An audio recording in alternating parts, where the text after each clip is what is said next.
You should have ended up in the dustbin. The incinerator was too good for you. You know, when I heard that Eds was pregnant, I told her to abort. Abort, abort, abort! I said, chuck it down the pan! Bring me a knitting needle? A knitting needle! Look away, look away, look away, Dixieland, Dixieland, Dixieland, Dixieland, Dixieland, oh, Dixieland.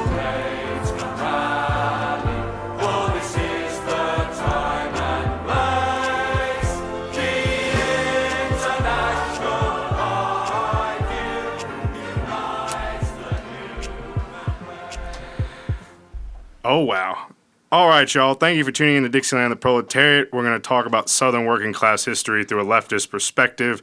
Make sure to like us on social media at Dixieland the Proletariat or Dixie Prole. And if you want to give your wages to a bunch of rednecks, then subscribe to our Patreon page at patreon.com/DixieProle. We've got a lot of cool stuff to give you, including artwork from Brother William and random hillbilly shit from Tyler. This podcast is brought to you still by Newport 100 in a box, Camel Silver, Black Coffee, Jack Daniels, Virginia Slims, and our friends at the Alabama State Legislature.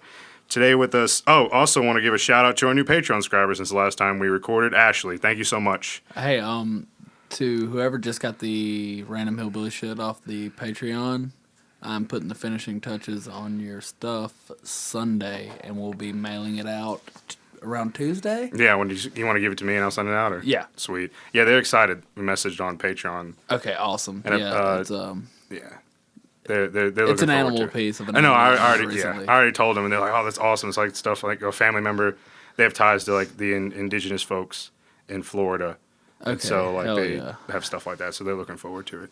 So today, y'all, we have a special guest with us. I call her the actual activist mommy. We have with us, or the pink-haired devil lady, whichever end of the spectrum you're on. We have with us the one and only Mia. So I'm going to let her introduce herself, and she's going to talk about reproductive rights and justice in the South and how the hell we got here. All right. My name is Mia Raven. I am, first and foremost, the founder and executive director at the Powerhouse here in Montgomery. It is, how can I explain it? It's an actual house. It sits next to the abortion clinic, one of 3 left in the state. And what we do there is we coordinate our escort program for the clinic, and we do patient services. We let them stay overnight with us if they need to. It's kind of like a base of operations. But I do that, and I'm also the deputy director and the, policy director for the Yellowhammer Fund. Hell yeah. The Yellowhammer Fund is Alabama's only abortion fund. We are part of the network of the national abortion funds. And last year, the legislature gave us a lot of donors, basically. We saw that. I think we saw on Twitter a lot of people were donating. A lot of people on Facebook had Facebook campaigns. I think some dudes from Chapo Trap House donated, and a bunch of people from around the nation, famous and not famous, average people. Yeah, this is giving. It was amazing. Thank you, Alabama State Legislature. Yes, thank you, Alabama Legislature. All right, so I think we're gonna kick things off here. We got the OG squad with us. I'm Nelson, still here with Will and Tyler. I think we're gonna start off with Roe. Actually, how this all started. So obviously, we know before Roe v. Wade, it was the individual states decided their own abortion policy. Correct. And after Roe versus Wade, the decision by the Supreme Court overturned, I guess, precedents and made it legal federally. Yes. And so I guess we're going to start from there and just tell us a little bit about that and how, like I said, how we basically got here today. All right. Let me see if I can not sit here and write a dissertation. No, please write the dissertation. A lot of people are excited about this show more so than other shows. Okay. 1973. Mm-hmm. As a matter of fact, the Roe anniversary is coming up next week. What? Yeah. January 22nd. Roe versus Wade was passed, which made abortion legal through all states in the United States. Shortly after that happened, that's when the activism against Roe started kicking in. One of the earliest things that you can tell from that period is the Hyde Amendment. If you don't know what the Hyde Amendment is, it is a federal amendment that's put into our budget every year that says no taxpayer money can go towards abortion care. So federally on that level, there is no abortion care. Now, 13 states in the United States do pay for it out of their own Medicaid coffers, but those are only in those states, and some of them have limits. So if somebody uses up that limit before you get to yours, it doesn't work for you.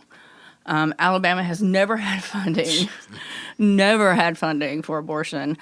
And in fact, even with those kind of things in place with the Hyde Amendment, if it's allegedly, because it doesn't happen, if you come to a clinic with a pregnancy that's out of rape or incest or life of the mother, that is the only way the federal government will pay for it.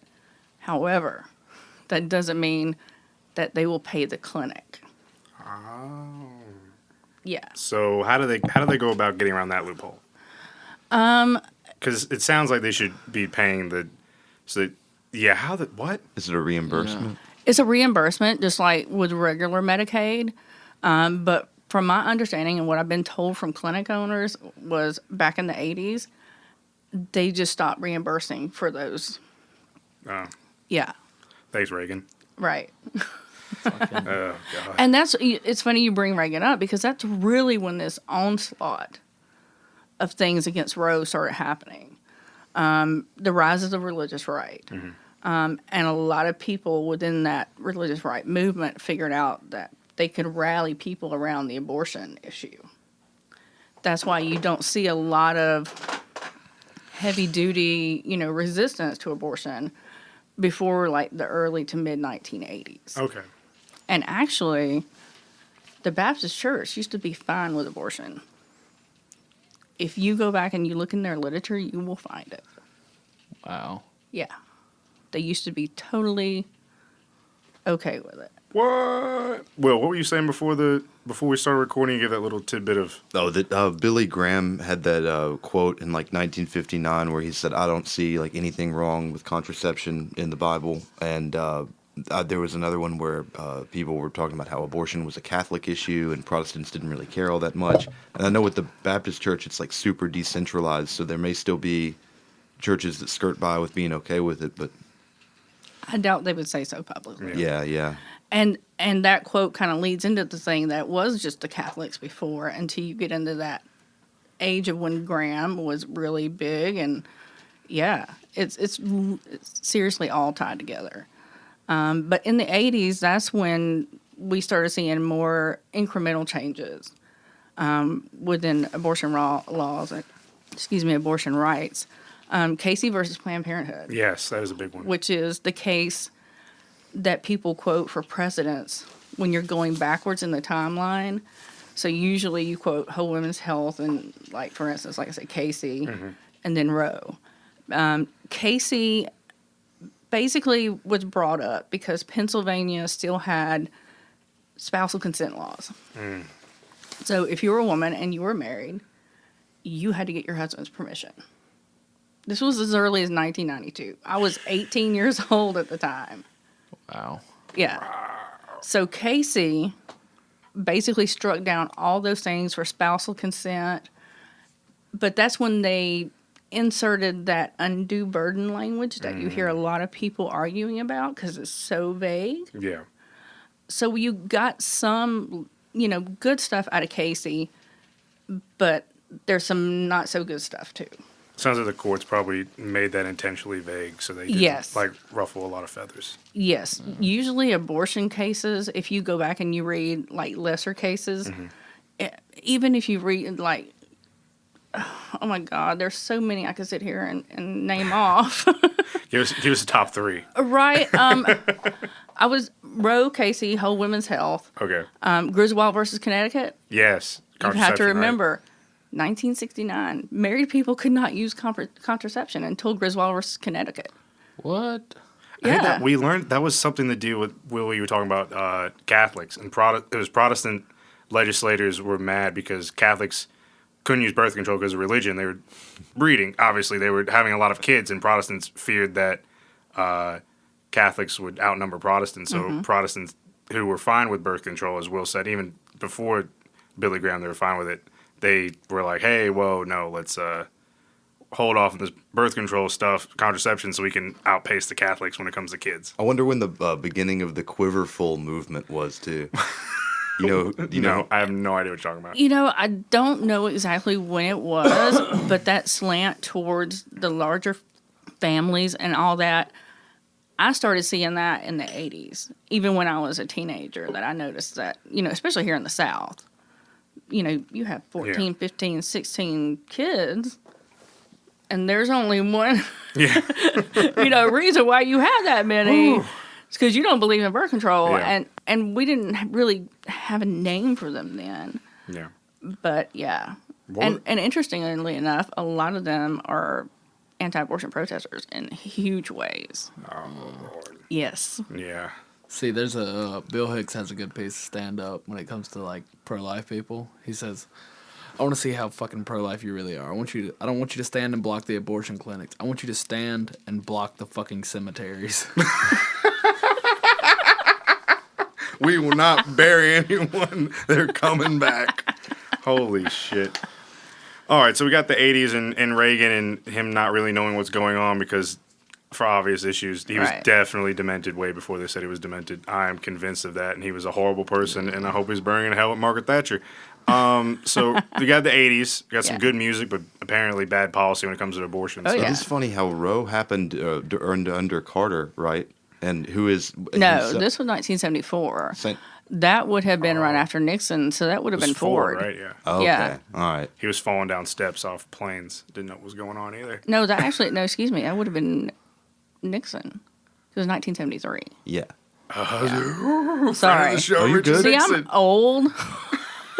And I'm like, wait a minute. I don't know there was tapes. I'm not a crook. I'm so old. I was born when Nixon was in office, but I'm not going to tell you what year. Okay, fair enough. So we got the 80s. So what's so going in after in the 80s? So what's all happening? I guess continuing on with that where we left off. In the 80s is when these huge anti-abortion movements really, really took off.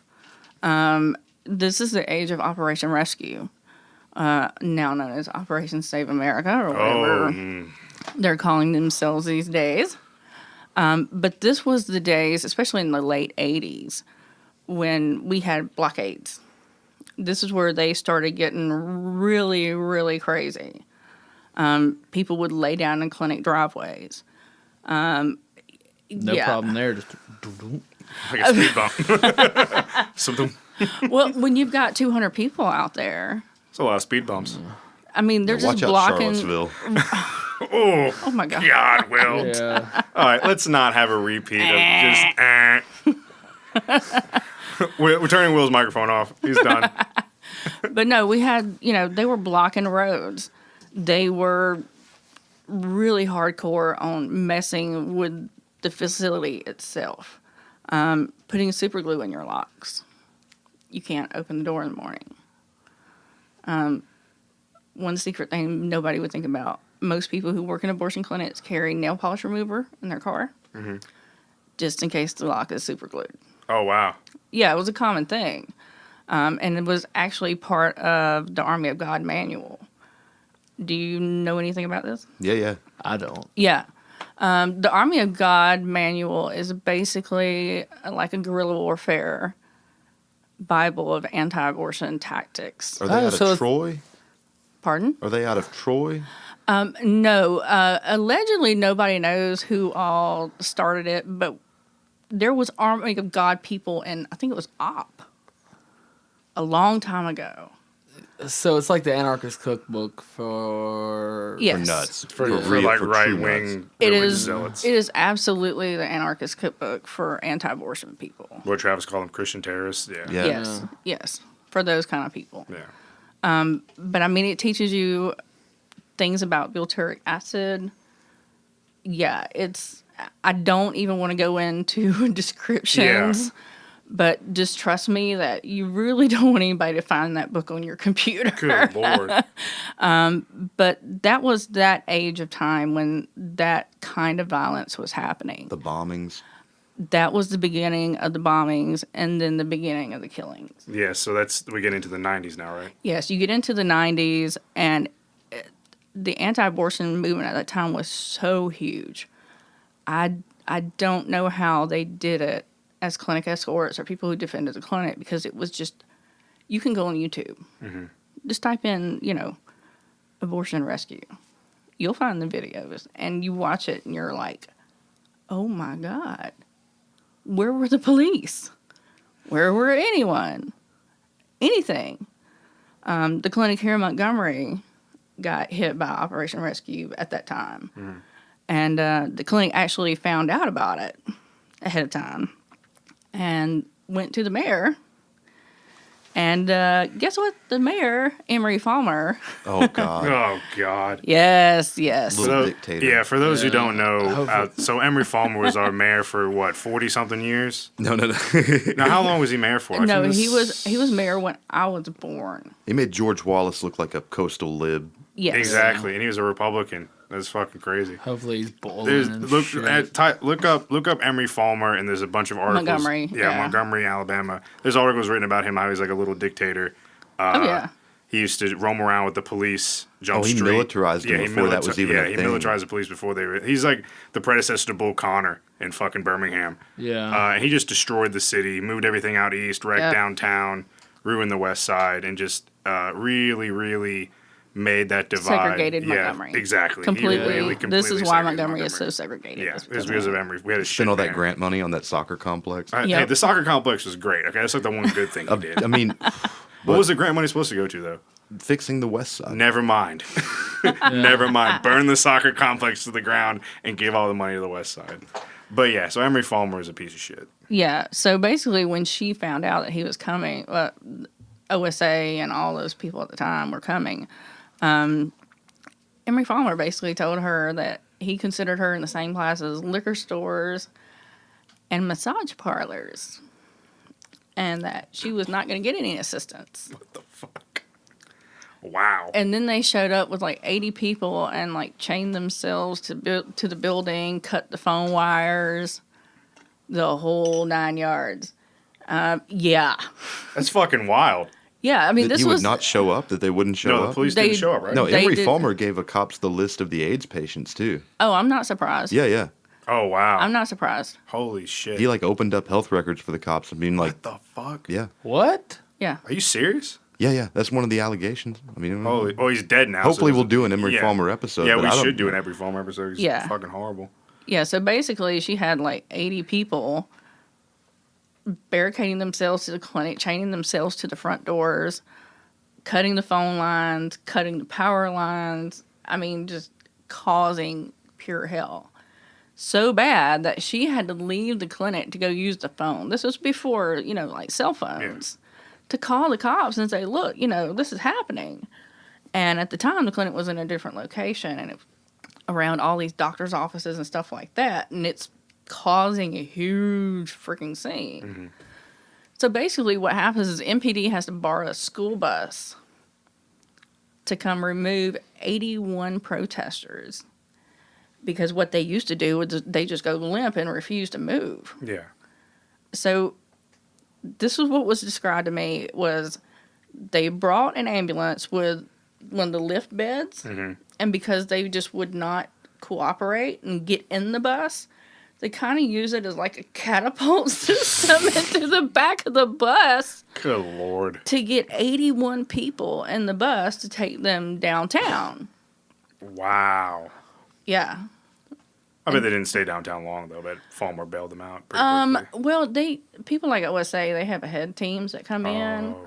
that actually scout things and figure things out. So I'm sure they were on standby. Yeah. Jesus. Because they also made her go down to the police station to sign 81 arrest warrants. Oh, my God. These people think they're like the Knights Templar. Well, yeah, because when she went there to do it, the protesters were lining the sidewalk in front of MPD on Ripley Street. So basically, she has to walk the gauntlet. Like, patients have to walk the gauntlet. And they knew who she was. Absolutely. Wow. So, yeah. God. So that's where you get into that crazy clinic protesting period. Radical Christianity. Now, Extremism. Yeah. It's Pure extremism. extremism. It's terrorism, is what they're doing. It is Yeah, terrorism. it's political violence, terrorism. So this reaches a peak, obviously, in the 90s. Because, Yes. obviously, we're all young for the 90s, but it reaches its peak with bombings and killings. So It started with the bombings, and it really reached its peak in, I think it was 93 when they killed Dr. Gunn in Pensacola. This always breaks my heart. Dr. Gunn worked at our clinic here in Montgomery. And they had put up wanted posters of him around the city the week before they killed him in Pensacola. And if you're not familiar with the wanted posters, they are what they imply. They used to say, wanted dead or alive, and put all of their information on there, any kind of pertinent information. If that person had kids in school, they find out where your kids go to school. And post that on there. They'll post every family member's name. You can go on Google and look it up. wow. But it's basically like a roadmap. Yeah. Where the doctor worked, where they knew that he worked, places that they frequent. Yeah. It's one of those things they try to use like plausible deniability. We're like, we're just giving out public information about Right. these people. Right. But they know the real message is that they want a radical to come out there and kill this person Yes. and cause harm to the Yeah, person and their like- family. And it's fucking sick. Now, I will say this. You cannot do that anymore because after Okay. they started killing several doctors, some of the estates of those families sued Yeah. some of these people that were doing that. And the federal government actually charged them on RICO charges. Yeah, you can look it up. It went through the Ninth Circuit, which was out in California. But they've gotten a little more clever. Yeah. Now they don't put out wanted posters. Yeah. It's Now a they- different kind of poster, but it's not a wanted poster. Christ. Now, Yeah. Pensacola, I know we've talked other occasions about Pensacola. It's a hotbed for, I guess, reactionary Christians and anti-abortion protesters because there's a Christian college there, and a lot of stuff has Yes. gone down at that clinic. I mean, so Dr. Gunn and also an escort was shot and killed. Actually, correct? two doctors. Holy shit. Okay. Dr. Gunn was the first. Uh-huh. They shot him 3 times in the back as he was walking into the clinic with a shotgun. The man that did that is still currently in jail. Then they shot Dr. Britton. Dr. Britton was from Alabama. And his clinic escort, who was a retired colonel in the Air Force, and shot his wife too, but it didn't kill her. And they shot them at the Pensacola clinic. Holy fuck. Wow. Yeah. That's insane. Jesus. And how does the Catholic Church feel about the death penalty? Yeah. Right. Exactly. Yeah. Well, usually it's not. I'm not going to say that the movement doesn't have history with violent Catholics. This tends to be more the Yeah, the evangelicals Protestants, that get Oh, super violent. I do have to give. I mean, obviously, going to a Catholic school and being inundated by all that shit. Yeah. They're more the people that like pray and rosaries and et cetera, sing Kumbaya. Where it seems to be the Protestants and the the Protestants, because the evangelicals are Protestant. Right. They get very radical and very violent. So Yeah. Pensacola and the clinic, obviously. And that clinic has way more history than just shootings. I Yeah. mean, it has been bombed several times. Jeez. I remember not long ago, it was bombed.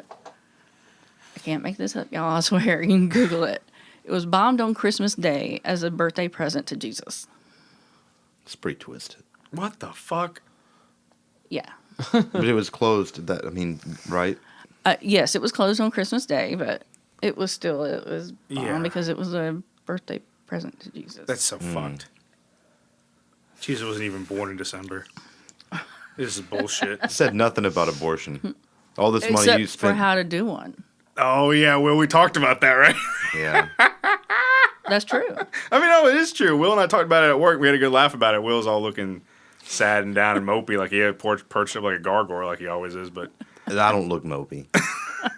we did talk about that. We talked about. Wait, Jesus gave instructions? No. It was in the Old Testament, right? Yeah. So, Will, you're the biblical scholar. What? Yeah. Let's hear You're the this. OT guy. So what is this? The Christian's Guide to Abortion. It's in Numbers, and it's like an Old Testament purity test, but it instructs like how to perform an abortion to test whether or not your wife was faithful or whatever. Yeah. And you all have that as a You all have that as on a sign, or correct, is like out front so they could see it and they all shake their heads No, at it. that's the Matthew quote about standing on the street corners. Gotcha.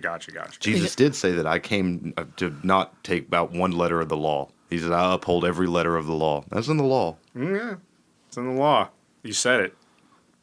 Right? I think that Sounds like some bootlicker shit. Jesus was a communist.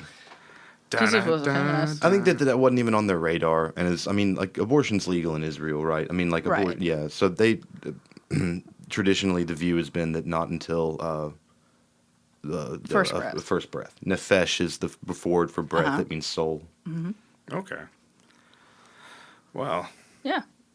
trying to bring some light to this extremely dark episode. I think that like it is because like obviously you never should have like a religious beliefs in government, right? Like we're not a theocracy, Yeah, so obviously. just like discounted from the beginning. Like I don't care what you believe, it's not like going to be law. Right. But maybe there is like some value in arguing with these people on the textual like basis or whatever, the merit of their belief, because like Christians adopt this the life at beginning at conception. It comes from like Greek mythology. It comes from Pythagoras, we the talked about angle this. guy. Yeah, the Pythagorean theorem. Yeah, don't eat beans, and life begins at conception. And then because the Greeks were so occupied, So random. look it up. But so the Greeks were so preoccupied with the duality of like the body and the soul that they were like trying to ask this question: oh, when did they meet? And their answer, Pythagoras' was that it was at the moment of conception. There's nothing in Jewish law that's like that, right? Yeah. But Christians, because they're so like Hellenized or whatever, they just adapt Latched right onto onto this, this. Yeah. And the Catholic Church, like really very early on, like takes this view. Yeah. That's wild.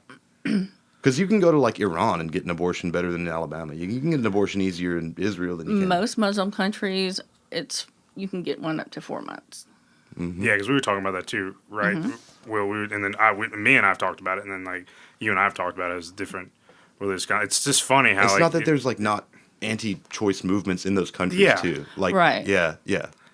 but it's just weird how you could say that it's easier to get an abortion in Iran than it is in Alabama. We forgot to Yeah. mention there are more synagogues in Tehran. Oh than there yeah, are we in did Alabama. forget to mention that. We looked it up. We're gonna There's get in trouble more- if we keep talking about that. Yeah, no, we already got in trouble for the Iran episode, and we'll talk about that at the end. Fuck those people. Yeah, hold on. Let's just at the end. I have a whole spiel I want to give. Yeah, we did look it up, and there's actually more synagogues in the city of Tehran than there are in the entire state of Alabama.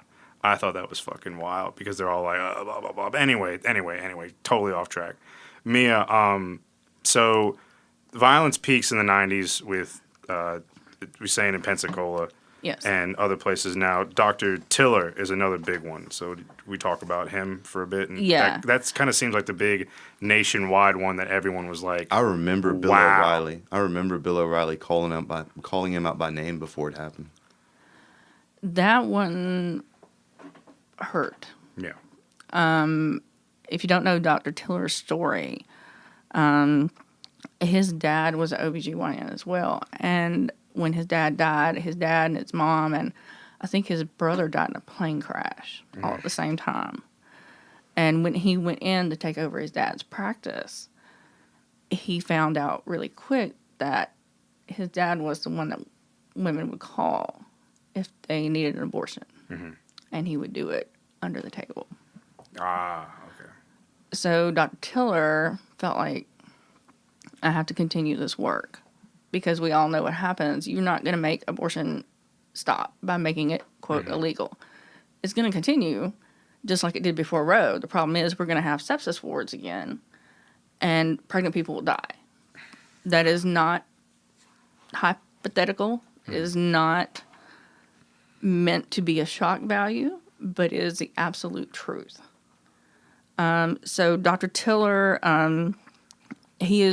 was one of the few doctors that would go beyond a certain gestational age.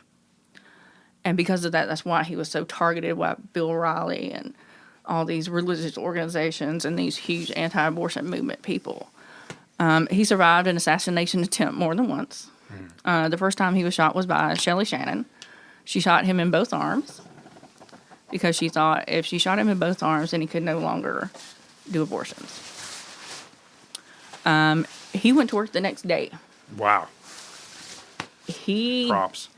did not ever back down. Hell yeah. His theme song was Tom Petty's, I Won't Back Don't Down, and Dr. Down. Gunn, too. Okay. Tiller was shot in a church. Yes, what they did, because of the previous attempts on Tiller and the bombings of his clinic and the drive-by shootings at his clinic, he pretty much lived with U.S. Marshals protection Yeah. at all times. If you don't know, the U.S. Marshals are in charge of clinic security, basically, for the Okay. federal government Okay. because of the FACE Act. Yes. And this is what we're getting into. Yeah. But Dr. Tiller was in his church, and someone came in, and he was doing usher duty, came in and shot him point blank in the head in front of everybody. Walked out of the church, started driving, started calling anti-abortion people. Yeah. When he was arrested, he had Cheryl Sullinger's phone number on the dashboard of his car, and she's like the semi-head of Operation Rescue. Yeah. How were they not RICO'd? I mean, how were they not?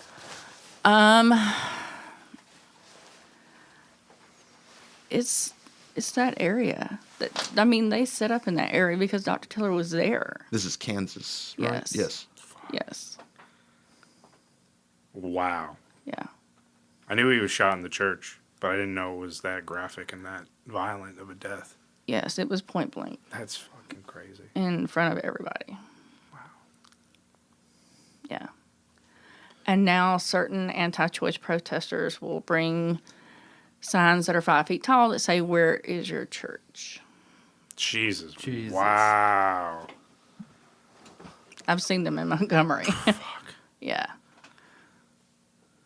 So going back before Dr. Tiller, because Dr. Tiller was 2009, but after Dr. Britton was shot, there was a lot more violence, a lot more clinic blockades.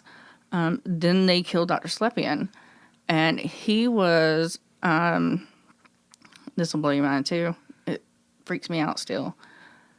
He was shot by a sharpshooter in his house, standing at his stove making soup while his family was sitting at the kitchen. They shot him from 400 yards away. They catch the guy that did that? Yes, he escaped for a long time to Canada, but they did eventually find him. Yeah. Wow. Jesus. I mean, the one that's most famous, right, I guess, is the Olympic bombing. They got the movie coming out about that now. Yes, but Eric Robert Rudolph. Yeah, Yeah, Eric Rudolph. Rudolph. Yes. No. But Wait. Well. Yeah. there's so much out there. There's so much out there. But what were you leading up to, Mia? Because after. All that violence basically led to the FACE Act. Yes. This is where Congress stepped in because people were dying and getting Yeah. killed, and it was just getting completely out of control. And the FACE Act was passed, oh my gosh, was that 1996, I think? It was under Clinton, and it means the Freedom of Access to Clinic Entrances Act.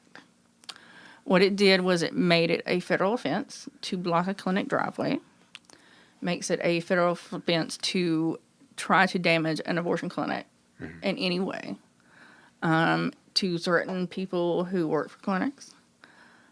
Basically, it's a whole litany of felonies that you can get into really quickly. And they take it very seriously. It is not like a misdemeanor felony. It's like, It's a felony. yeah, it's like, I can't remember what class it is, but it's like a minimum of $25,000 fine just for the first charge. Even if you're like lay down in the driveway, it's still Yeah. going to cost you $25,000 in fees. Have you seen them? I mean, would you know if it was enforced on anybody? Actually, it was just enforced, sadly, last month. A man firebombed a Planned Parenthood. And I think that yes, I did hear was about this. that in I heard about it in the Delaware or news. something? Maine or somewhere? But yeah, he got charged with like 3 face count violations. But Planned Parenthoods don't even, I mean, they don't perform. Not all of them. Some of them are just like STI testing, things like that. The Planned Parenthood in Alabama has not done any abortions, I would say, in the past 4 years. But that's for different reasons outside of things. Basically, Planned Parenthood has a hard time keeping doctors. And it's hard to find. It's just, even as an independent clinic, it is so hard to find doctors who will come here to the South. None of our doctors live anywhere near here. They all come from blue states. And yeah, that Planned Parenthood, it was teenagers threw a Molotov cocktail at a Planned Yes. Parenthood in Delaware and said, Delaware. like, when are we going to start shooting? Like, it was like one of those right wing. Well, he wrote, like, what is that, Deus Viet? Oh, Deus That Vult. yeah, Oh, God. God wills it or something. They got to really start treating those people like terrorists. Well, this is an Yeah. 18-year-old kid.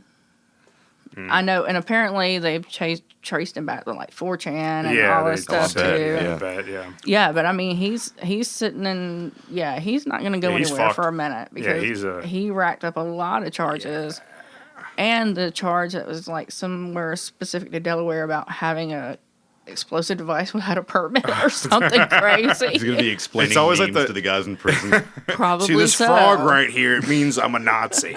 No. What really sucks about that is he's in the prison system now. He can get picked up by the AB. He'll come out of prison Yeah. with more hate and well fucking trained and should have Yeah. just nipped it in the bud and put one. okay, Yeah. okay. Or like segregated him into a different facility. I don't know. I guess 18, you could probably be rehabilitated. Your brain isn't fully developed yet, but yeah.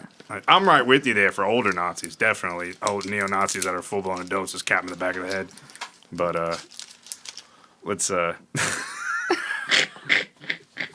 Why take the risk? Oh boy. my God. So in Alabama specifically, we have the bombing in Birmingham, correct? Yes. Okay, so can we talk about that a little bit? Yes, What and that happened there? anniversary is coming up at the end of the month. Okay, now I know we've talked about that before, but what specifically? That was Rudolph, correct? Yes. So what specifically happened there? Before Birmingham, I'd be remiss if I didn't mention Okay. he did bomb the Olympic Park. Yeah. And I think a gay bar and 2 abortion clinics. Mm-hmm. The abortion clinics always get left out of the equation along with the gay bar. But yes, what he did was he went to the Birmingham clinic. He made a bomb out of a flower pot and put nails, screws, shrapnel, all that in it. And used a cell phone from across the street to detonate it and basically waited for one of the nurses and the off-duty Birmingham police officer to get there before he detonated it. It killed the police officer instantly. And the woman, Emily Lyons, she is still to this day severely maimed. She's very, very, very lucky to be alive. Yeah. But yeah, that happened, and then he went on the run. For a good while. Did he have any ties to the Operation Rescue? Or He was what we call a lone wolf. Usually the people that do these violent acts, they're on the outside fringe, so they're not necessarily in it. They may know people, but they Yeah. keep a low profile, and they're the loners. They're the people that you worry about committing violence.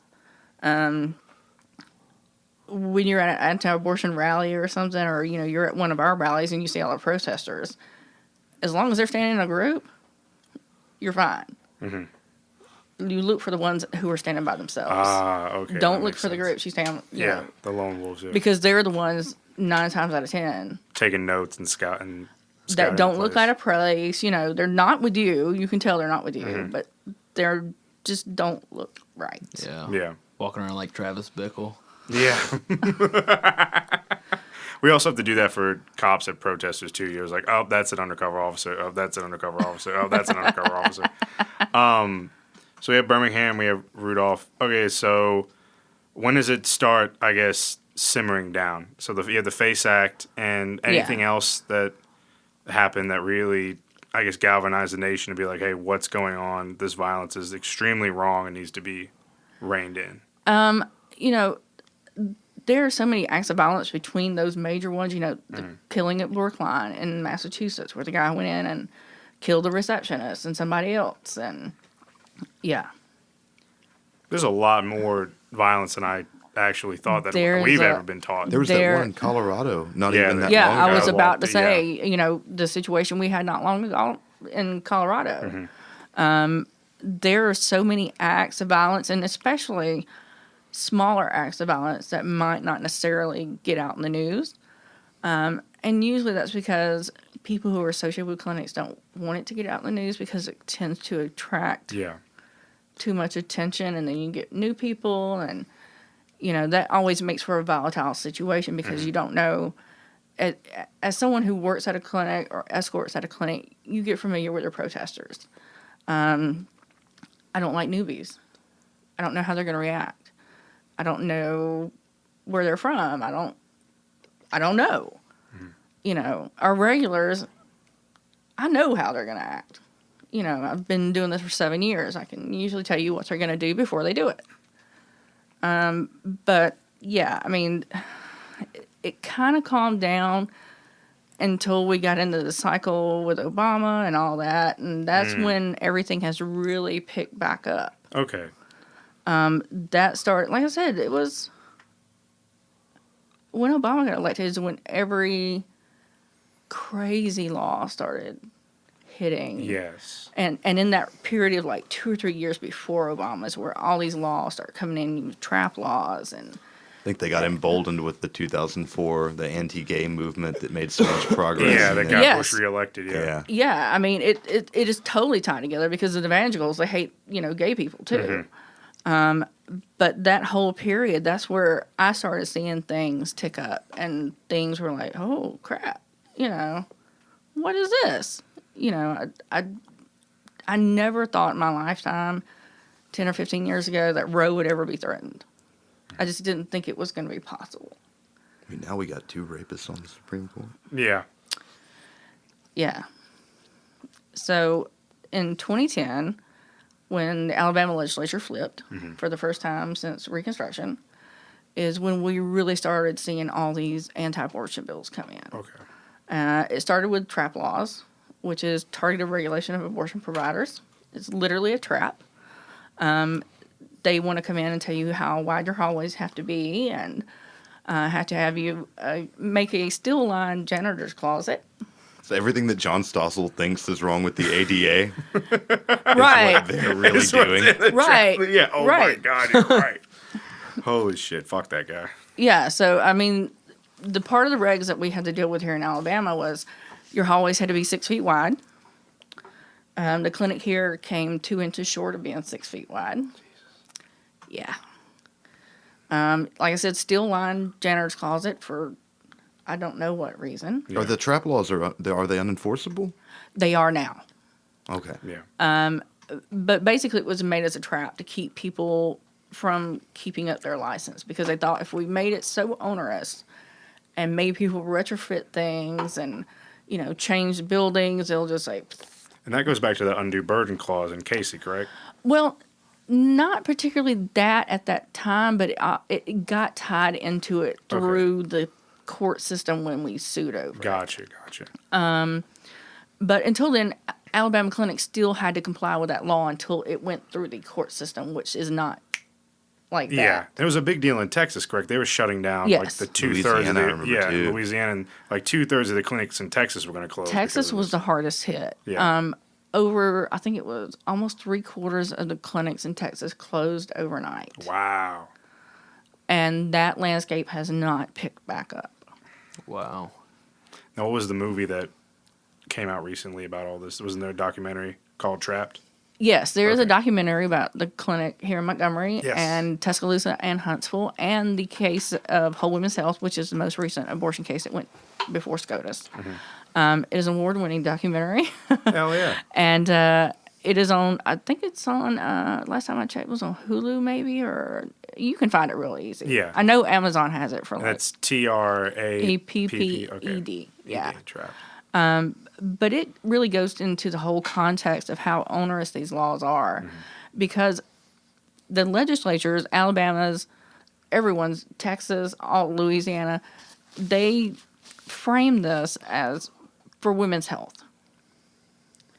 But how wide your hallways are, you have a still line janitor's closet has no effect whatsoever on women's health. Or the admitting privileges, when requiring Yes. doctors to have admitting That's privileges. tied in the trap laws. That was tied into the trap law, but it is overturned. But we'll get to that in a minute because Okay, that's gotcha. about to become a huge problem. And there was another thing with they basically wanted you to have, if I'm not mistaken, it was not admitted, but the equipment you had to have in the abortion clinic was pretty much the same as. It has to be an ASC That certified was it, facility. So it has to be an ambulatory surgical facility, even though what you're doing is not Yeah. Doesn't even necessarily- yeah. close Where they say to abortion is surgery. one of the safest medical procedures out there. Yes. Yeah. You are 14 times more likely to die in childbirth than you are from an abortion. You're more likely to suffer complications for a colonoscopy or a penicillin shot than you are abortion. The complication rate for abortion is 0.03%. Wow. But that's not what they'll tell you outside of the No, clinic. that's not what they they just do. fill it with No. misinformation. No. We'll talk about because we'll talk about those fake clinics and all that bullshit. Yeah. Yeah. But so trap laws, and then we're getting into the fact. So there's a lot of southern states that only have one abortion. Like Mississippi only has one clinic, correct? Right. Mississippi has one clinic. Arkansas has one clinic. Missouri has one clinic. North Dakota has one clinic. And West Virginia has one clinic. And these one clinic is supposed to serve the entire state population. Yes. Wow. And most of those one clinic states are only open by federal order, Yeah, meaning if it was up to the state, they would be closed. be close. Yeah. So that takes a federal court order to keep those facilities open. And if one of them, I know you've talked about before, if one of them goes down for maintenance, so they have to repair something, then everyone else sees an influx of patients at Yeah. other clinics. So you have women having to travel hours and miles Right. twice because the laws say like what's the waiting period in Alabama? We have a 48-hour waiting period. And what that means is you have to physically walk into the clinic on your first appointment. You have to sign more papers than you have to sign with a lease or a credit card application. I mean, you can sign less papers buying a house. Yeah. But you have to sign all these consent forms. You have to get, counseling. You have to have your blood tested to see if you're Rh negative or positive. They are required to give you false information. Yeah. And they'll preface it by telling you. I have to say this because of the Yeah. law? or Well, it's what? printed. Okay. They tried to make us say it, and that law got dropped before it ever left the legislature. Thank goodness. But we have to give people printed materials that are not medically accurate. Like abortion causes breast cancer. Wow. Yeah. And the state mandates that we give it. And if you go and you look at we call it the blue book. It's a little small booklet. It's kind of like, did you know? And it goes through the alleged stages of fetal development. Those stages of fetal development are wrong. No. They are over-exaggerated. Jesus Christ. Yeah. But that's the law. We have to give it to them. If they ask about it, we'll tell them the truth. Yeah. But yeah, you have to go through a 40-hour waiting period. You can't just do it over the phone. Like in Georgia, you can do it over the phone. Okay. But you have to physically hit our doors twice. Another thing that's kind of medically unnecessary is requiring a physician to repeat the ultrasound that was already done. It just doesn't make any sense if that span has only been 2 days. If it's a week, yeah, sure. And it has to be done in the clinic because Yes. they fake clinics, so we can go into them. That we could take a whole chunk of this and talk about that. But Yeah. they offer that thinking that people go there thinking, oh, I get the Yes. ultrasound and take it across the street, and it doesn't Right. work We like have that. had cases because we have that CPC across the street, where people say, well, I'll go over here and get the free ultrasound. And then I'll go over here to the clinic. And now that I've got my ultrasound, I don't have to pay for that first appointment fee. Well, we cannot accept any other physician's ultrasound, whether they are the Surgeon General of the United States or any other OBGYN. The state of Alabama requires abortion clinics to do their own ultrasounds. So even if your regular OBGYN wants to send your ultrasound over to the clinic, we still can't accept it. Wow. Wow. I've been thinking about getting me one of those free ultrasounds over at that CPC van. What are they going to say? No. Oh my Get God. that jelly out. Let's do it. Let's do this. Go on. A fun side note, I did send someone over there once who had had a hysterectomy, and they didn't notice she had no uterus. You get your free healthcare on the back of a van. She's probably some fired nurse. I mean, I don't know that. I don't I see it out there all the time. They're crazy. Yeah. They got Yeah. some real losers out there. Yeah, they got some. But real they're losers. quiet. Yeah, yeah. There's a difference between them because I would rather have 100 Catholics than 10 of my regular sidewalk harassers any day. Usually the Catholics don't say anything. They certainly don't scream at women Proddies. or pregnant people. So when it comes to these sidewalk people, are they out there every day? Yes. At like 5 o'clock in the morning, correct? Well, no. Monday, Tuesday, and Wednesday, they are out there from about 7:15 to 7:30 until about noon. They know when the clinic is seeing certain patients, and that's the only time they come. This Friday, he will probably arrive about 10 minutes till 5 because I wake up at 4, Yeah. you know. And, yeah, he's usually there about 10 minutes till 5 or 5 o'clock, usually at the latest. So the deal is that the state of Alabama, correct me if I'm wrong, makes you report when you're going to have your clinic days. Yes, we have to send schedules to ADPH, which is the Alabama Yeah. Department of Public Health. And then allegedly, somehow, Excuse me. these protesters find out When what our day. clinic days are. Yeah. Somehow. Somewhere. They just happen to know. Yeah. Would yeah. it be illegal to hit them with a water balloon? No, is that not like a huge... Don't do that. Don't. Is That's it- what they I'm want. I'm joking. Is it a HIPAA violation? What? I mean, that dates, medical procedure dates are being leaked or whatever to the ADP? No, because HIPAA only covers people like me or you. It doesn't cover, like, the clinic schedule. Oh, God. It's patient-specific.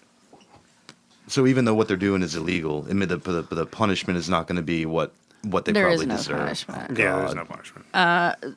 A while back, you used to be able to call ADPH and just ask for every abortion clinic doctor's information. Oh, my God. Or email them and ask them. So this is even after the killings. They still were allowing This was in the 90s. Yeah. Because they did that and they doxed a doctor here. And the clinic owner basically had to raise holy hell. Because she's like, why would you give some anonymous person a doctor's home address and all these things, like with their social security numbers on them and things like that, That is identifying unreal. information. So, yeah, you can't do that anymore, thank goodness.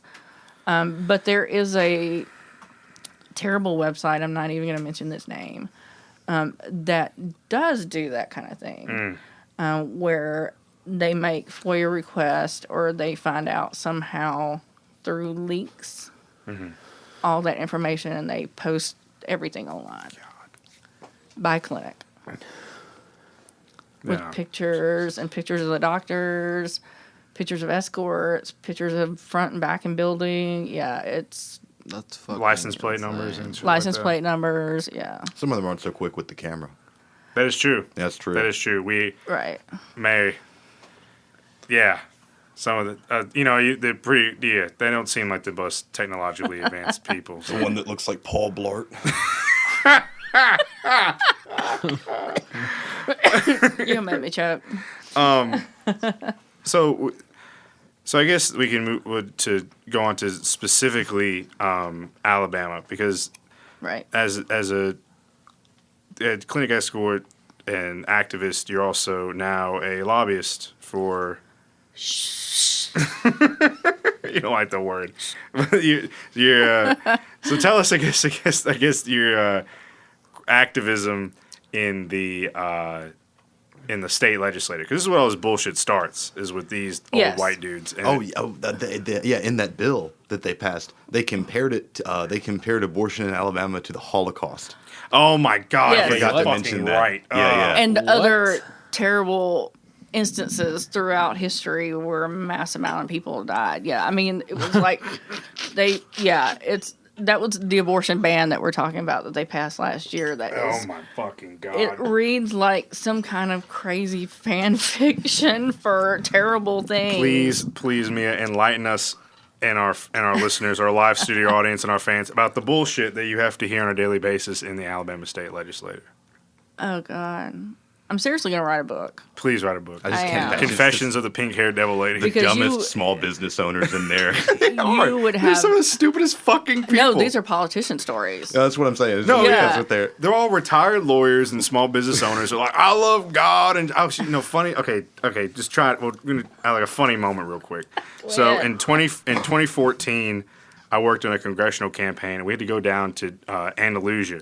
That's where I met you. That is, oh my God, yeah, we did meet on the campaign trail. Yep. But we went down to Andalusia, and it was at an Alabama Democratic party, or it was one of those things. It was a big fundraiser. They had food, et cetera, et cetera. But what I didn't realize is that this is basically a massive church service, because religion and politics in Alabama, especially the South, go hand in hand. With football. Exactly. They're the same thing. Yeah. So Right. so what happened was, people were standing up giving their spiel, and the person I was with obviously gave a really good spiel about why he should have been elected to Congress because Martha Roby's horrible. But unfortunately, he didn't win. But these local politicians and people running for stuff stood up, and they were all like, my name is so-and-so, I'm running for city council or county commission, blah, blah, blah, blah. I go, you don't know me from church, and blah, blah, blah, et cetera, et cetera. I'll never forget. So in Alabama and a lot of counties, the coroner is an elected position. So the dude running for coroner, Yep. and this guy drives up in this like Sanford and Sons. No qualifications required. That's the thing. You don't have to be a doctor. don't have to. be a coroner. You just have to be like, he's dead. Don't have to be a lawyer to be a probate judge. be like, just pull up to some seat, be like, yeah, man, he's dead now. Yeah, man, he's dead now, man. Tell you what, goddamn it.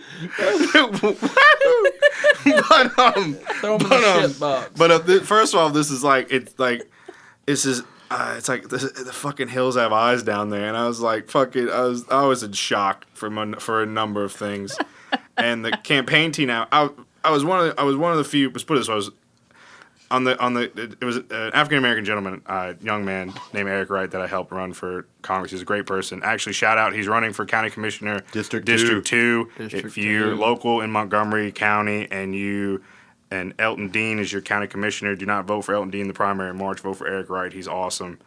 I have to abstain limited from scope. this. Oh yeah, definitely. No representation is made that our guests support any of our views and or our endorse candidates. political candidates. Yeah. But anyway, long story short, I'm there, and it's a culture shock to me for a number of reasons. But I'll never forget, dude. This one like skinny beanpole white dude stands up, like the big like glasses, like very like, short hair. He pulls up in this like Sanford and Son truck with the sign. He's like, I'm so and so for corner, et cetera, et cetera. And the back was pickup truck. And he stands up with like that suit that's definitely not tailored, and, like hanging off him. Yeah. And I shit you not. He's like, I'm Billy Bob, and I'm running for county commissioner. I just want to let you all know that Jesus Christ, guys, my campaign. Thank y'all. That's all he fucking said. And I was like, dude, you're running for coroner. He probably got 100% though. I don't know if he won or lost. I don't know what political party he was for. I don't know if a Democrat or Republican running for fucking coroner. I don't see it. That's another thing I never understood about the state. Has like a lot of judges and like offices that Yeah. shouldn't have political party affiliations. Sheriffs. Sheriffs have to Sheriffs, run as a yes. political party. It's fucking stupid. But I don't know if this dude won or lost. But I'll just never forget. He stands up with that fucking suit just hanging off from the bone. And he's like, Mom, Billy Bob, or whatever the fuck his name is. Jesus Christ, guys, my campaign, everything I do. And that's basically all he said. I'm gonna move to Andalusia. It was Andalusia. I'm gonna run. What county for is that? coroner. That's Covington County. Cumberland County. I'm gonna run for coroner as a communist. Run for corner as a communist, right, and be like, look, I got an eco-friendly way of doing things. Man. We take the dead bodies right after. You're just going to throw them on pig farm Yeah, and like, have the hogs eat look. bodies. He can't. 100% compost. He can't no longer sees the means. Man, he's dead in hell. I can Tell see you it in what. his eyes when you mentioned that the coroner was an elected position with no qualifications. Dude, we should Tyler's eyes lit totally, up. we should totally. I don't know if the coroner of Montgomery County is an elected position, but one of us should definitely run for coroner. I believe it is. We should. Tyler, you want to run for coroner? I gotta move back to Montgomery. What county you in? Elmore. Where's Dude, run for Elmore an County Elmore coroner. on. You totally win in Elmore County. Oh God.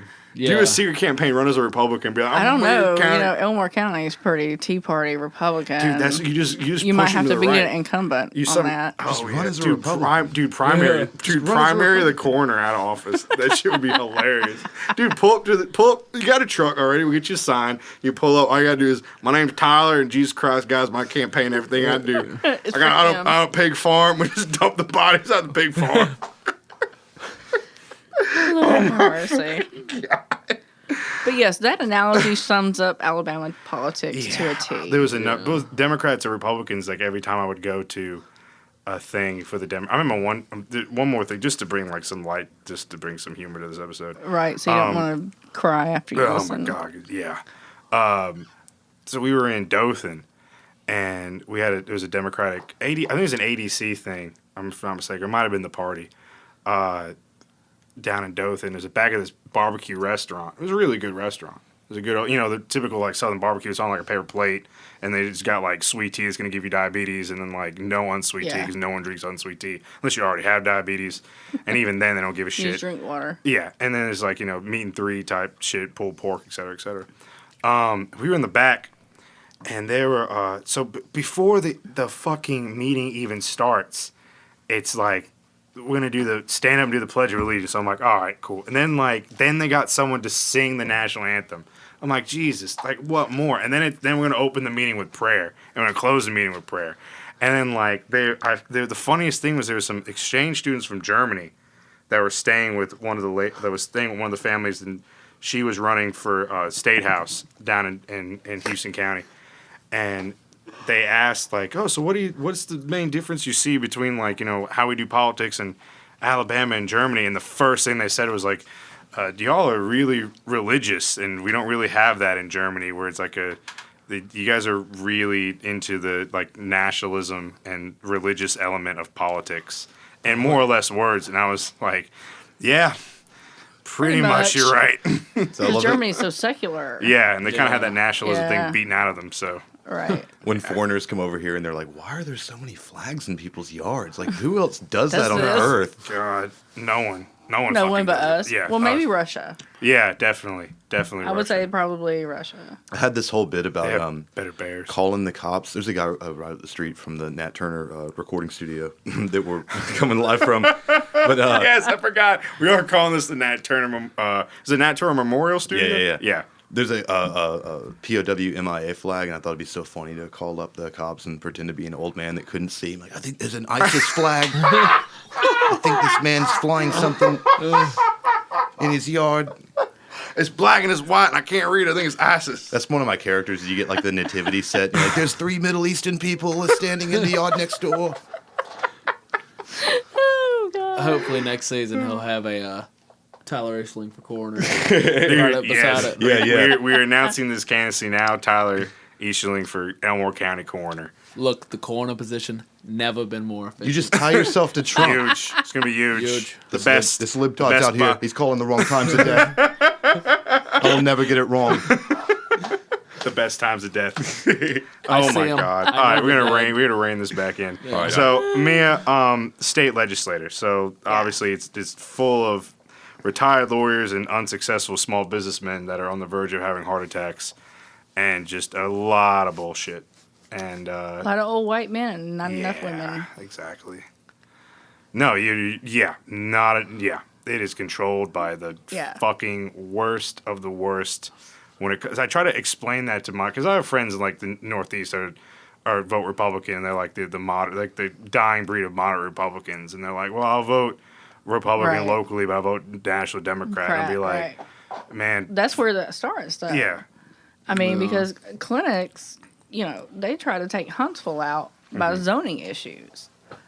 And the legislature actually tried to pass a law when they weren't able to do that because, let me back up for a second, because of trap law, The Huntsville clinic had to physically move and buy a new facility. The facility it was in had an upstairs, and it was just a small office upstairs. ADPH told them they had to install an elevator to a private office. Unreal. God. And they were like, do you realize how ridiculous that is when it's a private office and we would have to configure the whole building differently? So they had to buy a new facility. And when they bought the new facility, the aunties immediately went to the zoning board and said that it wasn't zoned correctly. So, yeah, that took, I think it was about 8 or 9 months to suss out, because the Huntsville clinic was completely down during that period. Oh, my God. Because they couldn't comply with TRAP. But, yeah, when the clinic opened back up, they decided to pass a law that treated clinics like sex offenders, where if you were a clinic, you couldn't be within 2,500 feet of an abortion clinic and any kind of school. So when they passed it, they were going to say K through 12. You couldn't be that close. And then they narrow it down to K through 8. It would have shut down 2 of 3 clinics in Alabama. It would have shut down Huntsville. It would have shut down Tuscaloosa, even though it was an unintended consequence of Tuscaloosa, because the aim was to shut down Huntsville. And barely we would have been able to stay open because there is a vocational school over there, in that neighborhood. And it was just over, I think it was like 2,612 feet. Yes. I can't believe the state is paying like surveyors to go out there with one of those laser guided things. The state did not pay for that. That we had to figure that out with the ACLU. Oh. So basically, that consisted of me driving it in every way possible through all those one-way roads, and then trying to survey how the crow flies, how much measurement and districts that would have been. But yeah, that was thrown out too. Yay. Good. Thank you, ACLU of Alabama. But yeah, the legislature started all these laws, like I said, with TRAP laws. The way I got into the movement was the transvaginal ultrasound.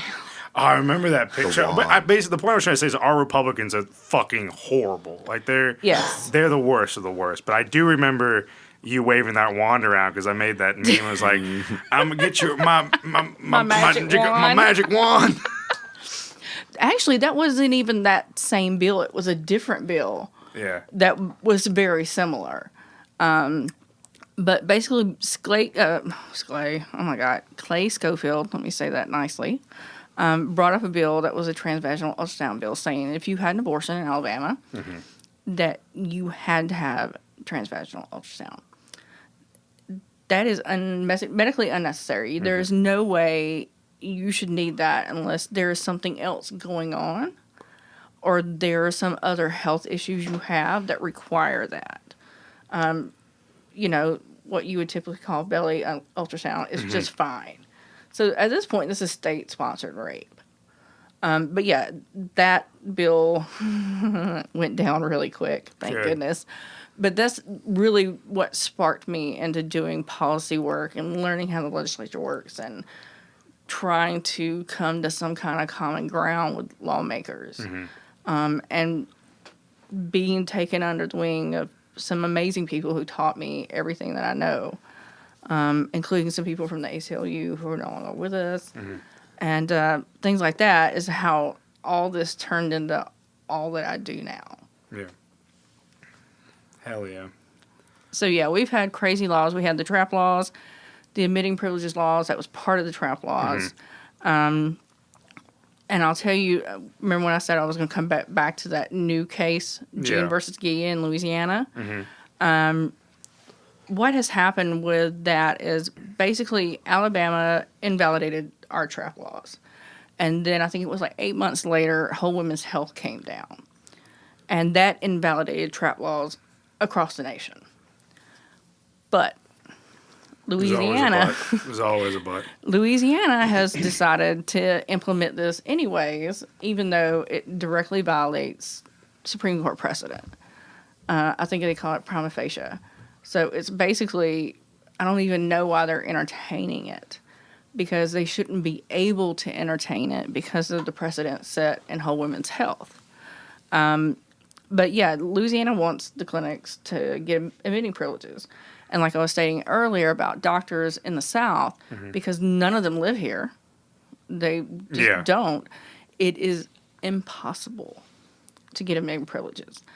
Number one, to get admitting privileges, you have to admit so many patients a year into that hospital, because the hospital's thinking about its bottom line. Mm-hmm.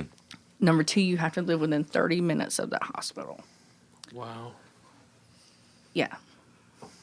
It is impossible in the South for any of our doctors to get admitting privileges. So if the Supreme Court, which they are going to hear the case, and I hope to be there for that, actually. That'd be awesome. If they allow that to happen, you're looking at most of the South being completely closed off from abortion access. There's a lot going to be, with that, there'd be a lot more states with only one clinic, because federally they have to have one clinic, right? Or would that shut down all of them? You give me that look. It's complicated, because if they allow that part to stand, but doctors can't meet that requirement, they're arguing with themselves at this point. You see where I'm going here? Yeah. Because if they allow, the Louisiana case to stand, but then they say, oh, you can't impose undue burden, the court is then arguing with itself. And that is scary as hell. And this is in Louisiana with the Democratic governor, right? I think Yes, but He's a pro, quote unquote. He is he's an anti-choice. Don't call him pro anything. He is anti-choice. He is pro stoop. John Bell Edwards. Yes, John Bell Edwards. But vote blue no matter who, y'all. There's no room in the party for. Yeah, no. Yeah. Fuck that shit. Yeah, that's where that whole vote blue no matter who bullshit gets you is a moderate fucking Republican. Or it could get you Bobby Jindal. Remember him? Remember Bobby Jindal? Am I the only old bitch in here that remembers Bobby him? Jindal? When he announced that he was going to run for president, he had the camera on his family, and they were all just like, no, Dad, why? Remember how he knew that Louisiana was just another backwater racist fucking state, and he couldn't use his actual birth name? He had to go by Bobby. Yeah. Jesus. Was he? Wait, he was mayor or governor? No, he was governor of Louisiana. Yeah. During Katrina, wasn't he?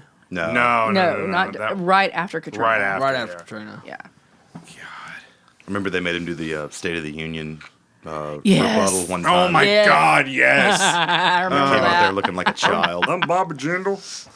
It's that like Louisiana Southern accent, that like really just thick Cajun, whatever. Oh my God. Oh, Jesus. I know, it's like everything just fucks you up when you learn the complexities and how close we are to not having Roe. Yeah. Frankly, fuck Roe, because it ain't helping us. Yeah. This is me. I'm not endorsing any political candidate. I can only tell you that I've heard a lot of, well, we have to codify Roe. Roe's already codified. If we go by Supreme Court precedent, Roe is already codified. Codifying Roe is not going to get us shit. That's how we are in this mess today. We already have Roe. I don't know what it's going to take to protect those rights. But yeah, I mean, Roe's not doing shit for us. What don't they just mean to pass through the legislature nationally to protect in law What these do you mean? rights? The right to an abortion. Well, that is actually afforded to you under the 14th Amendment. And that's what Roe is based off of. Yeah. You have the right to privacy. But it's a legal opinion, and they should go ahead and explicitly make it clear, because the Supreme Court can't go back over the legislature and say, well, then we interpret this ambiguously or whatever if the language is very clear. Right. Because the Roe ruling was like in 3 parts. It was like you have the right to privacy, blah, blah, blah, blah, blah, blah. It was like hodgepodge together. And then Casey came in, and you got the undue burden, you got the gestational limits, viability, better known as. Now, recently, though, as of today or yesterday, with the Equal Rights Amendment, Yes. Virginia just legislated passed it, making it the 38th state. So technically, it should be a constitutional amendment to equal rights. So if the Alabama sued. Yes, Steve Yeah. Marshall has sued over it. but if equal rights were to somehow become an amendment, would that affect access to abortion, or is that just going to be? You know, I don't know. Under any other administration before this one, I would say if a case got to the court, maybe they could use that as an additional joinder to Roe and Casey. But with what we have now, I have no idea. Just straight up have no idea. Because, you know, the argument is that there was a time frame to implement the ERA. And that's Marshall's pretty much his basic argument, is that it doesn't matter if you want to pass the ERA because that time has expired. Mm-hmm. And I think it was Tennessee that wanted to reverse their vote. Yeah, something like that. Yeah. Right. So. There's some you never would have guessed there's some crazy states that like passed it, like Texas and Tennessee. Right. It was like, whoa, what happened? But then you Right. realize like in 1970s when it started it was a little different. Yeah. But okay, so I guess it's something we're just gonna have to follow and see what the hell happens. Yeah, because I think that's going to be a really interesting case because it has expired. And I don't know if any federal government would be okay with that at this point. Because they would probably say, you know, your time has expired. You can't come in front of this court wanting to ratify something that you can't get a good date on. Yeah. You know. What do you think about the idea that anti-choice people getting abortion successfully at the Supreme Court level, whatever, outlawed, that they'd be like the car that the dog that caught the car, that they would like unleash the mobilization of so many people that it would wake up so many people to come back and say, well, we are going to write this into law now. Right. I don't think the right people that would do that are in charge right now. There is so much at stake, especially when you start thinking about Supreme Court picks. Yeah. Because I never in my life thought I'd be going, oh, God, let Roberts just rule on the sanctity of the court. When they make him the center. Oh, God, yeah. I know. That's why I was like, I never thought I'd be saying, God, let Roberts rule the right way, you know, because it's Roberts. It's a very crazy time to be living in, especially as someone who has seen kind of both ends of the spectrum, the you do whatever you want to do spectrum, and now this further clamping down on these rights. But I'd be remiss to say that, put it this way, this is not about babies. This is not about saving life. This is not about anything but controlling women's and pregnant people's sexual agency. 100%. Yeah. They don't give a damn about babies. They don't give a damn about people. It's basically, in my opinion, the last throes of people noticing that they're not going to be able to control women and pregnant people much longer. Mm-hmm. And people lash out when they think that their time is over. Yeah. But the Alabama legislature doing that last year absolutely started something. When we had, you know how many media outlets we had Oh, here. yeah. Oh, my God. It seemed like every day you were like, oh, we got CNN here and Just MSNBC. the butt of every joke. Yeah. And as you Right. CNN. We were the butt of every joke. We had about every country in the free world. Yeah. Come here, and off camera and things are like, you don't really seem very bothered. And I'm like, this is Alabama. I've been screaming with my hair on fire for at least 8 years, and no one has paid attention. This is just another day in Alabama. Yeah. Because out of the past 10 years, they have passed some kind of anti-abortion restriction 8 years out of 10. So we've only had 2 breaks where there were no laws passed. And the clinics have had to sue every year to stay open. And Alabama taxpayers have paid probably at this point around $6 million to the ACLU of Alabama. and that's just in lawyers' fees. Yeah. That doesn't count paying quacks that have degrees in home economics to be abortion experts for the state. Oh, my God. Look up Andrew Brasher. Will do. Josh Moon with Alabama Political Reporter, if you want to know what I'm talking about, is a local journalist here, and he wrote about the quack that the state of Alabama paid. I think it was close to $500,000 to. Damn, what a grift. Truly the golden age of grifting. Well, I tell you what's crazy about that is, I don't know if you've ever read any of Judge Myron Thompson's opinions, and he's usually the judge that rules on all our cases. He threw out the whole state's expert testimony completely because, number one, they lied to the judge, and number two, he found out the dude only had like a home ec degree. Wow. Wow. Is this the same dude that so recently he's now in Washington, D.C., and he was the one that slammed his head against the person who argued this? Yeah. They want to appoint him to the 11th Circuit Court of Appeals. God. What's his name? Motherfucker. His name, Andrew Brasher. Oh, that's Brasher. And he was the Yes. one that said, women in Phoenix City can just go over to Columbus, Georgia and get divorced. During the trap trial, Yeah. he actually said that, Alabama women can travel to Phoenix City and they can just walk across the bridge into Columbus, Georgia and get their abortion care there. Imagine if they said that for, like, guns. That is exactly Judge Thompson's argument in that opinion was you can't take away someone's constitutional right because Roe is settled on the 14th Amendment.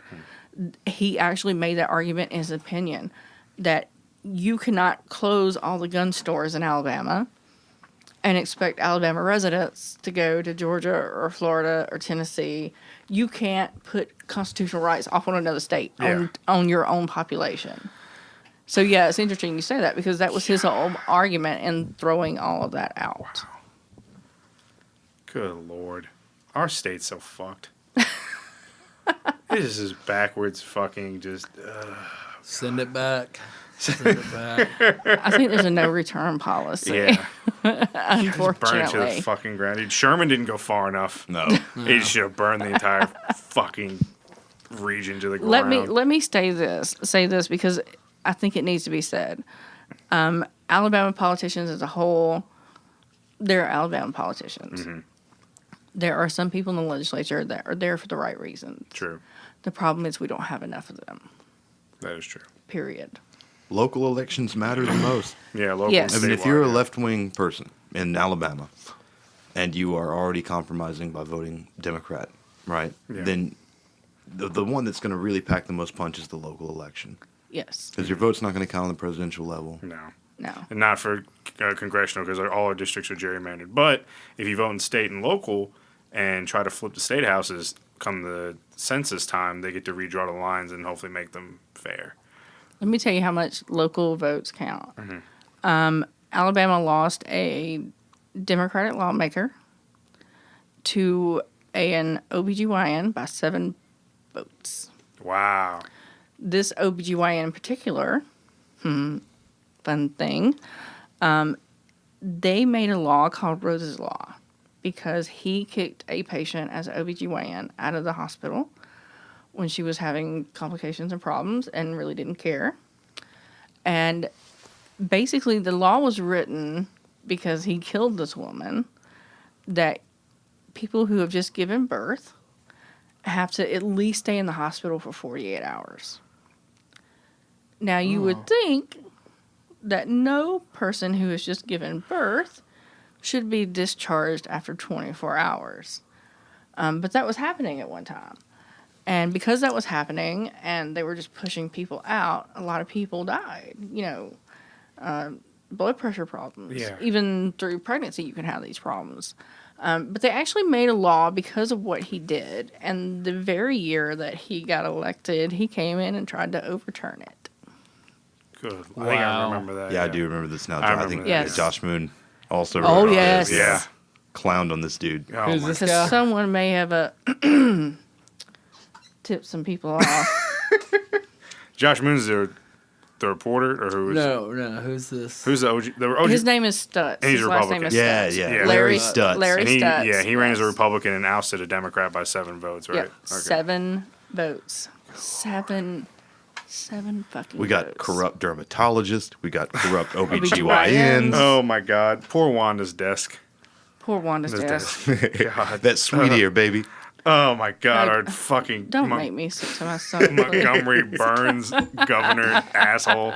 Now we got fucking Governor Meemaw. Oh God. Props for her to being a female governor in this time, and the only governor from Dr. Seuss's Loohoo world universe. It's always fun to see her drive by the clinic. She lives right in the same street. Yes, like 3 blocks. That's the governor's mansion. And you stay there long enough, you figure out which ones are their vehicles. And Yeah. Speaking of that street, so we're going. Cholesterol, do your thing. Please, yeah. And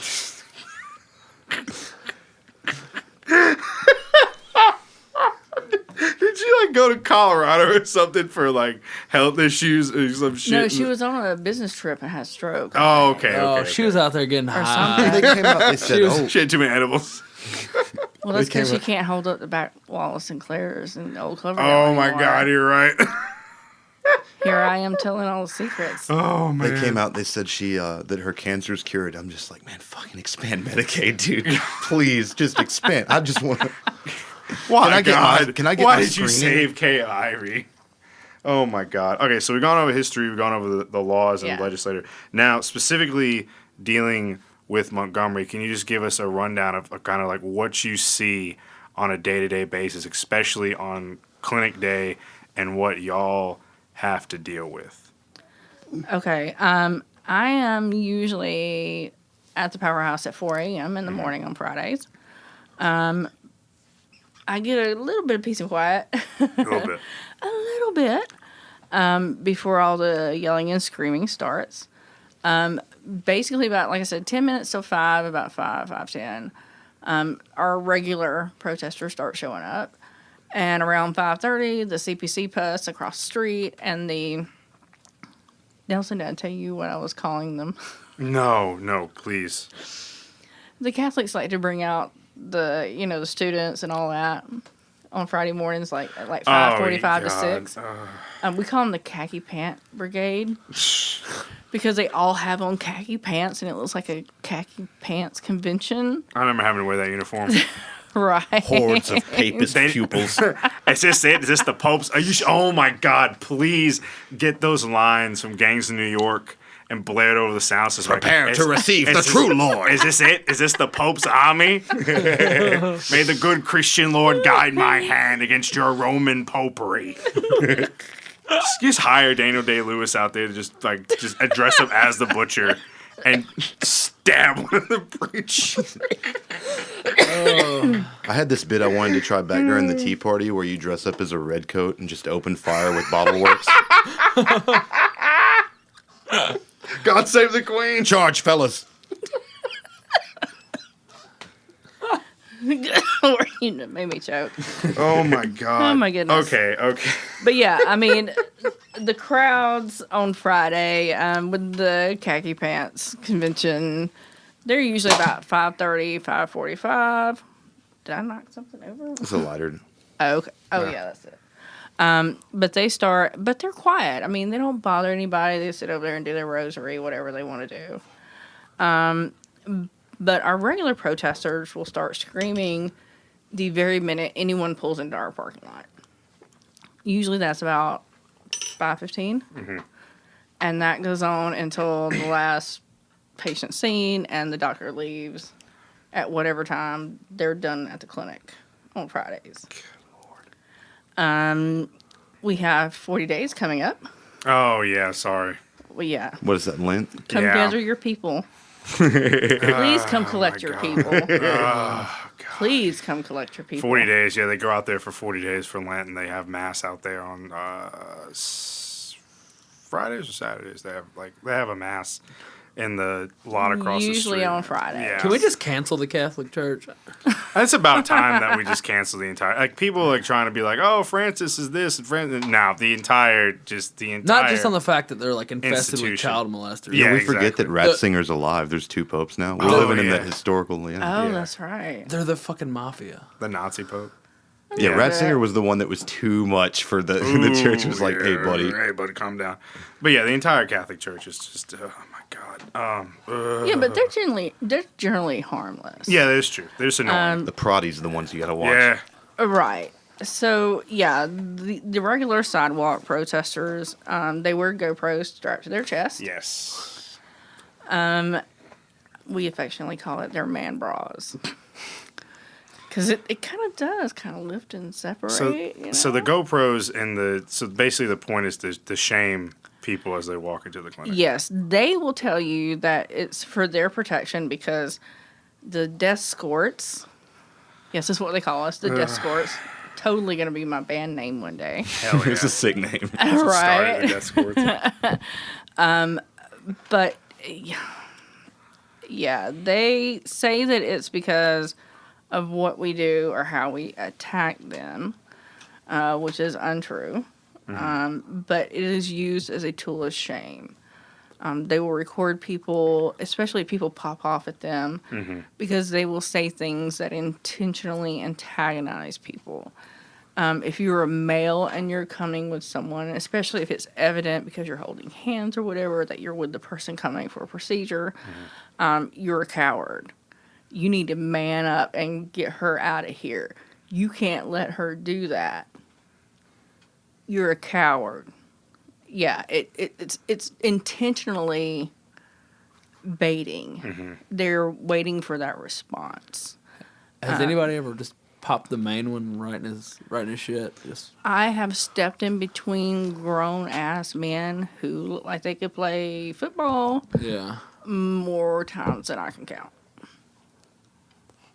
Because that's what they want. They want that martyr complex. Yeah. Because not only do they see it like as a badge of honor. Not only do they get that martyr complex, they get money.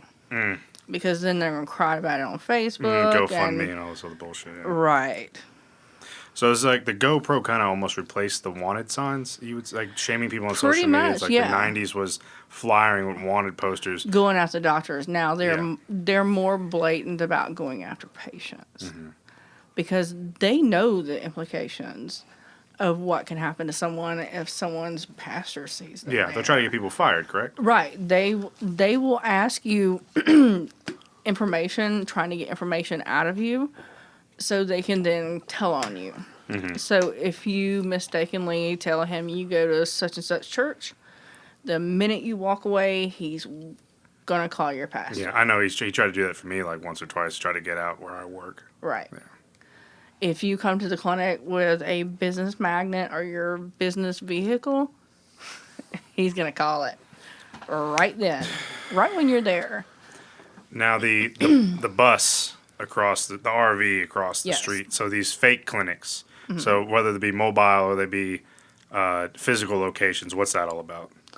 Those are CPCs, which is crisis pregnancy centers. Like you said, fake clinics. What they do is they exist to lure people away from the clinic. Usually these centers are set up directly adjacent to the clinic.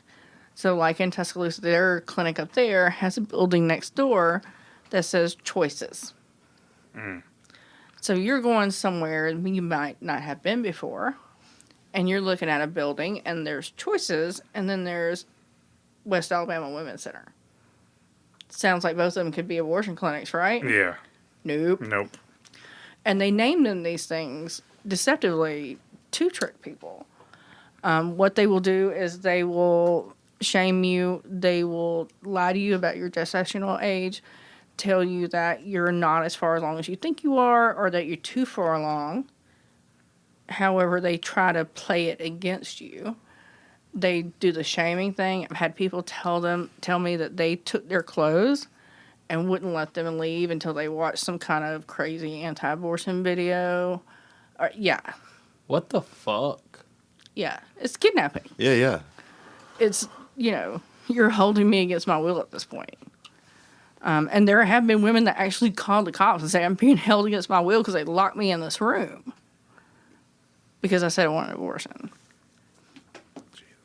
And they do these things, and they prey on vulnerable people. And they're just really disgusting in the way that they prey on people who are low income. Yeah. Because like I was referencing earlier, they'll flat out lie and tell them, hey, you can get your ultrasound done here. For free, yeah. And take it across the street. And like I said, we can't do that. And the really sick thing that even between hearing it from the Catholics and the Protestants, the very sick thing that they target black people and black patients by saying things like, oh, black genocide. Black genocide, and perpetuating that myth. And saying that, Black Lives Matter, but except here, obviously, and like a bunch of like dog whistle racist bullshit. Yeah. And they don't care. It's all cynical. Right. They use it as an excuse. And the Margaret Singer thing, they're like, Margaret Singer was a racist and KKK. There's argument about that being true and not true. Mm-hmm. I tend to believe a friend of mine named Imani Gandhi who wrote about this from a biographical standpoint. But yeah, they use that trope. One of our protesters used to have a sign, and I think he still has it, as a matter of fact. But it is a picture of, you can tell he cut it like out of a magazine or a poster or something, of a black child. And then next to it is like a stamp, like a rubber stamp. This is endangered species. What the fuck? What the fuck? Yeah. So he's insinuating, I guess, that black children are endangered species and they're different from the rest of us. I'm I sure don't the double know. entendre was totally lost Oh, on him. yeah. I'm He's sure totally that he how didn't- is this racist? he I'm didn't just trying think to say about they're that. killing black babies. It's like, yeah, you stupid. You get home from the dense protest and you're motherfucker. like, You fucking dense piece of shit. Right. Well, he also has a sign that's Black Lives Matter, but they don't matter here. Yeah, I remember that one. Now, he's almost gotten into a lot of trouble over that one from passersby who just kind of happened to see it. Yeah. And it's like, yeah, you need to go put that up. And they also target the LGBT community because the Powerhouse Yes. is also a safe place for LGBT. Right. Yeah. We are complete allies to the LGBT community, and we have supported them in everything that they do. And yes, according to our protesters, we are the Rainbow Room, Satan's Den, the homosexual clubhouse is my absolute favorite. That sounds fun. It sounds fun. Dude, I would Right. totally love to hang out at the homosexual clubhouse. Right. Well, see, I like the Rainbow Room because it feels so That is- 70s. You know, Yeah, it's yeah. a There's disco. some good fucking coke in the Rainbow Room. I think they had. Good fucking I coke. think there was a rainbow room scene in the Holy Mountain. When I hear Rainbow Room, I just see the milk bar. That's when he does karate with God. Oh my God, yes. But yeah, we're homosexual demons, and like I said, they have nicknames. We're pro-aborts. Pro-aborts, yeah. Yeah, that's one of my Tyler, favorite. what'd you say? It just when I hear the Rainbow Room, I think of the fucking milk bar from Clockwork Orange. Oh yeah. Oh my God. Yeah. Yes. Holy shit. Which looks like a great place to hang out. Yeah. Well, the Powerhouse is a great place to It hang is fun. out. I've been there a number of times. It's a fun place. Going back to the whole clinic day thing, and talking about the Powerhouse, we also exist on clinic day where people can come over to our house instead of being trapped inside the clinic, which can be very boring because you can't have your phone. Yeah. We do that for security reasons. We don't want anyone setting off the bomb, a la Robert Rudolph. And we don't want anybody taking pictures because there have been people before, and I swear I'm not making this up, who have Snapchatted in the waiting room. Just like we fucking talked about with the last episode where soldiers are going to be like fucking Snapchatting with their locations Yes. on and they're going to fucking be able to tell where they're. Oh my Yes. God. So it can get super boring and you're sitting there waiting forever because of whatever law that Alabama's put in place that says you had to wait, whatever. But we run the house like a normal house. It's set up like a normal house.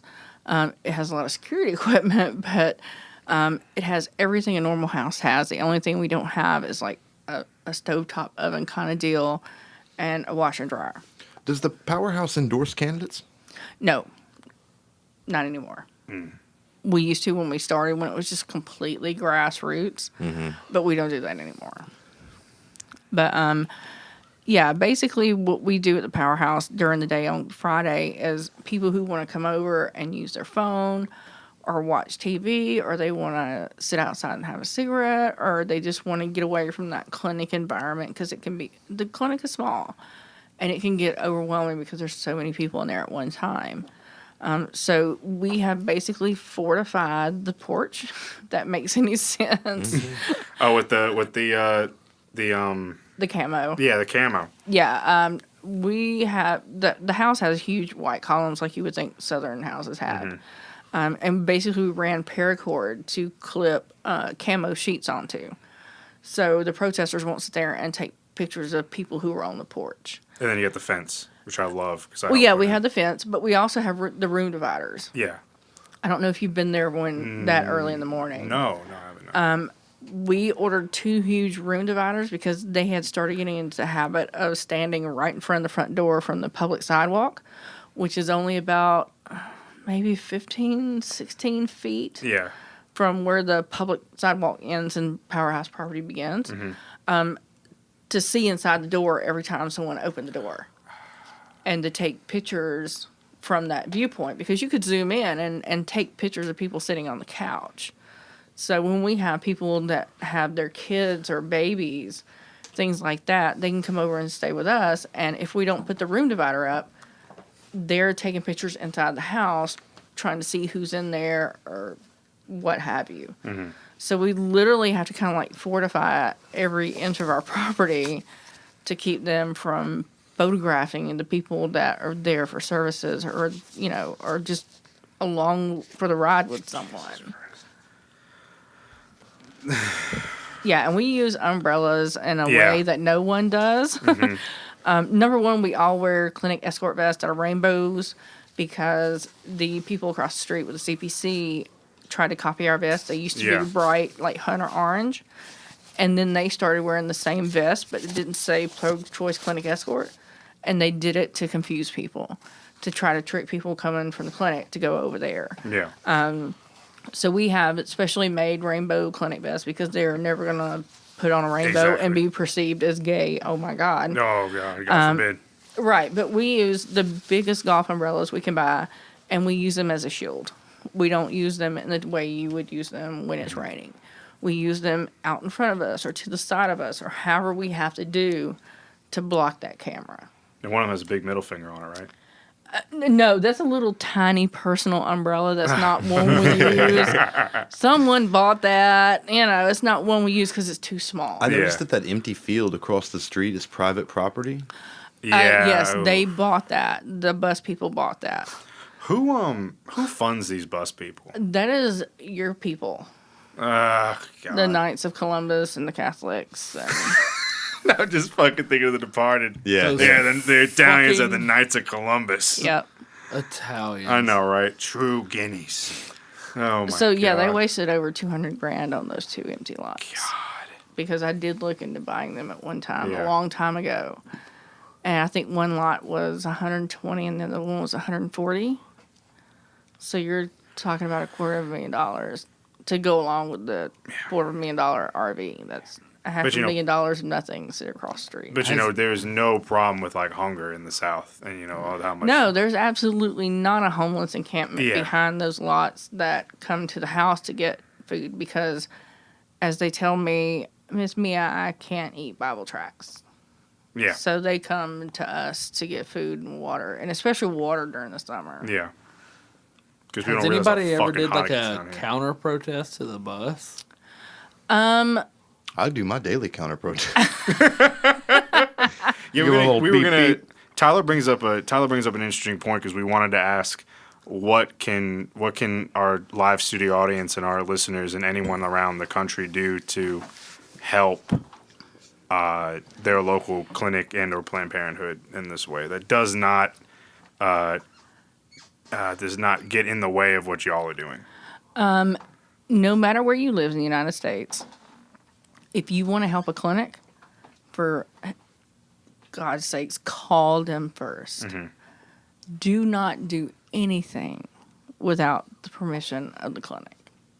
And I say this because clinics never know who you are. They don't know what your intentions are. Like I said earlier, newbies hate them because we don't know how you're going to react. So at our clinic, we generally do not encourage counter-protesters. Patients are already freaked out by people screaming at them. They already think we occasionally are protesters. They don't read the vest because it's so crazy and it's yelly, and you're not expecting this kind of shit when you're going to a doctor's appointment. So we generally don't encourage any kind of counter-protest. Now, we do have, at my clinic, one counter-protester. She is about 76 years old, and she... Oh, yeah. I love her. She's great. Yeah. I love her to death. I'm not going to say her name, but she's amazing, and she knows the Bible way better than our protesters do. Bless her. And they do not like that whatsoever. But yeah, always call the clinic, ask them what they need, what they want.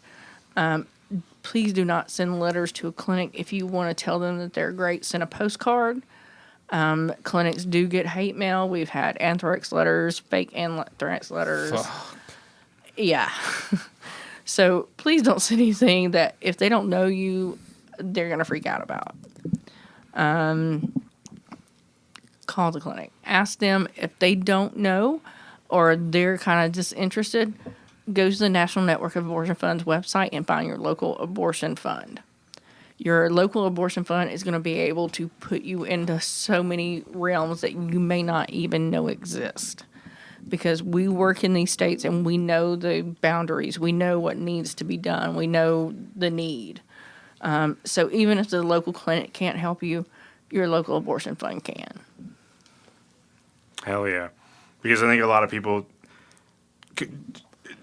think that counter-protesting will help, and it's like the road to hell is paved with good intentions. Like, they have these good intentions, and it just makes things worse because you're pissing off the antis who are already upset because they're fearful fucking losers. But the clinics have no idea. And the clinics have no idea. They just don't know who the Right. fuck are these people showing up. We don't know who the fuck they are. Right. They could be, help us or hurt us. We don't fucking know. Right, because we're always told by, law enforcement, FBI, people like that, don't worry when they're there. Mm-hmm. Worry when they're not there. Yeah. Worry about people who are loners or you haven't seen before. Because usually your regulars are not going to be the kind of people that do any kind of violence. So, yeah, please don't go against the clinic's wishes. If you do, you're just a fucking asshole. Yeah. And if I find out about it, I will blackball you from every abortion thing in the United States forever. Because your protester points mean nothing. Yeah. Because, like I said, patients they just see more people on the sidewalk. They don't know that you're on their side. Yeah. It just creates more chaos. And protesters, they think they're doing, like, when this situation seems like they think they're doing something good, but don't realize that they're just there temporarily, but people who work at the clinic and people who escort every time, they have to stay, and they have to... You're there every day. Yeah, the consequences of the protesters' actions, counter-protesters' actions are going to fall They on can people there. backlash, yeah. It's not about Big like time. your argument. It's about like this is someone's life, right? Yeah. This is a very Exactly. traumatizing Right. experience. Because, and also, like, these antis have a history of violence, and they can be very violent people, and you never know what the fuck's going to happen. I've had a convicted clinic bomber standing 15 feet away from my driveway staring me down. Someone who is a member of the Army of God and says, and you can find this, that he doesn't know if he would do it again or not. And this is someone who spent, I think, 7 years in federal prison. And they actually caught this person in Alabama on his way to Pensacola with a pipe bomb. Jesus fucking Christ. And before that had bombed several clinics in Ohio. Damn, if he were Muslim, he'd be under the jail. Yep, Yeah. Yeah. absolutely. Fucking hell. Yeah.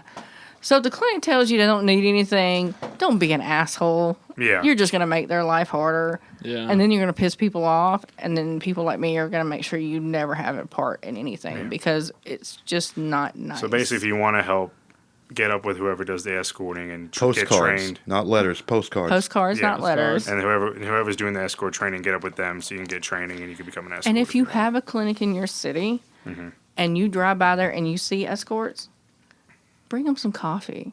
Yeah. Bring them some donuts. In the South, bring them fucking water during the summertime. which Bring is them fucking bottled hot. water. Stop and ask them what you can do to help them. Honk your horn and give the finger to the anti-protest. Yeah, I remember. Make sure they make eye contact. You want them Secret to Squirrel, know. we live for that shit. Oh my god! Because we yes. don't interact with them at all. We don't Yeah. talk to them. The only time we talk to them is if they're, breaking the law. So, yeah, we live vicariously through those beeps. I remember Dayman would occasionally come out to the east side, Yeah. and I would catch him on my way to work, and I would blow kisses at him. I tried to throw sweet tea on him one time. I wasn't oh, my close enough. God. Well, you wouldn't have been the first person. I It's guarantee fucking- you that. He's downtown a lot. Like, what's gonna happen to you when you die? I mean, I'll be dead, man. I don't fucking know. I don't really care. Go to Please. Jenna and shut up. All right, We Joe. need to So, get I'm sorry. No, you go yeah. ahead. No, it's fine. It's If fine. we could just, I mean, they're awful, right? But if we could, we don't have Black Hebrew Israelites in Montgomery, Yeah. like they do in New York, right? Yeah. We got. I mean, I'm Yeah. sorry. Well, Beep. That's a lie.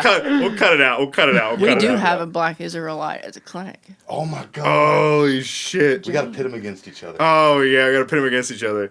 We could be. Oh my god. No, we'll bleep out. We'll bleep out. We'll the bleep name. that We'll out. fine. We'll go back. Anyway, so let's go ahead and let's. Oh, god damn it. The entire time I was like, somebody's gonna fucking slip up. And oh my god. It wasn't me. I'm Inshallah, professional brother hater. William. Shut up, brother William. Yalla. Did y'all have anything else y'all wanted to say? Anyone? Do we have any closing thoughts that we wanted to ask Mia before we sign off? Donate. Yeah, donate to Yellowhammer Fun and donate to the Yes. Powerhouse. You can find us all over social media. All you have to do is Google us. And as someone who's a father to a little girl, I just want to say thank you for what you're doing for Aw. women's rights. It means a lot. Yeah. Thank you. You're doing God's work, Mia. I get told that a lot. Even by the people that are like bitching it. Yeah. See, I did it this time. Beep. Yeah. It's fun because they're like, you're going to draw people away from the Lord. But she's doing the Lord's work. And that Hell makes yeah. him so angry. Oh, Oh my man, I God. can only imagine. Oh, I get so angry. Holy shit, yes. It's beautiful.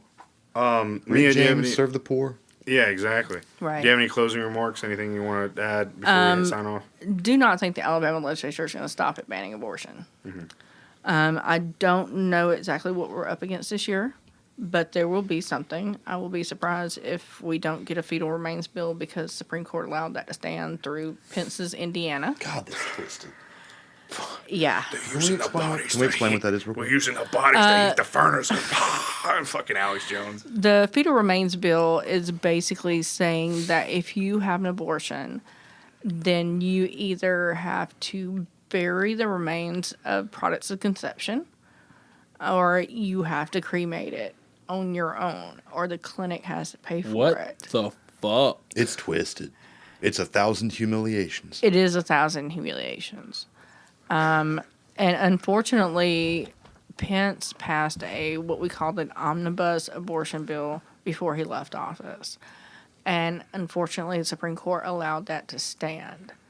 So that just happened a couple of months ago. So I feel like we're going to get that and this newest iteration of Born Alive abortion survivors bill, which I can tell you from a medical standpoint is completely impossible. It is physically impossible. There is no way that can happen, not in Alabama at least. They go after knee-jerk reactions and things that sound terrible. Yeah. Like the partial birth abortion thing. That's not even a medical term. Yeah, it's not even a fucking thing. It was created to, yeah. Wow. Oh, Jesus. So please pay attention to the Alabama legislature. They're not going to stop. And just fucking vote. I don't want to hear anybody saying, oh, if so-and-so don't get it, I'm not going to vote at all. Fuck you. Yeah, write in anybody else, but Yeah. vote local. Yeah, vote local and state. Vote obviously, local, right, but please vote. I mean, 7 votes. Come on, Yeah. man. And this stuff really, especially in the South, does start at a local level. Yeah. Thank you for being with us, Mia. Yeah, thank you for being with Oh, us, you're man. welcome.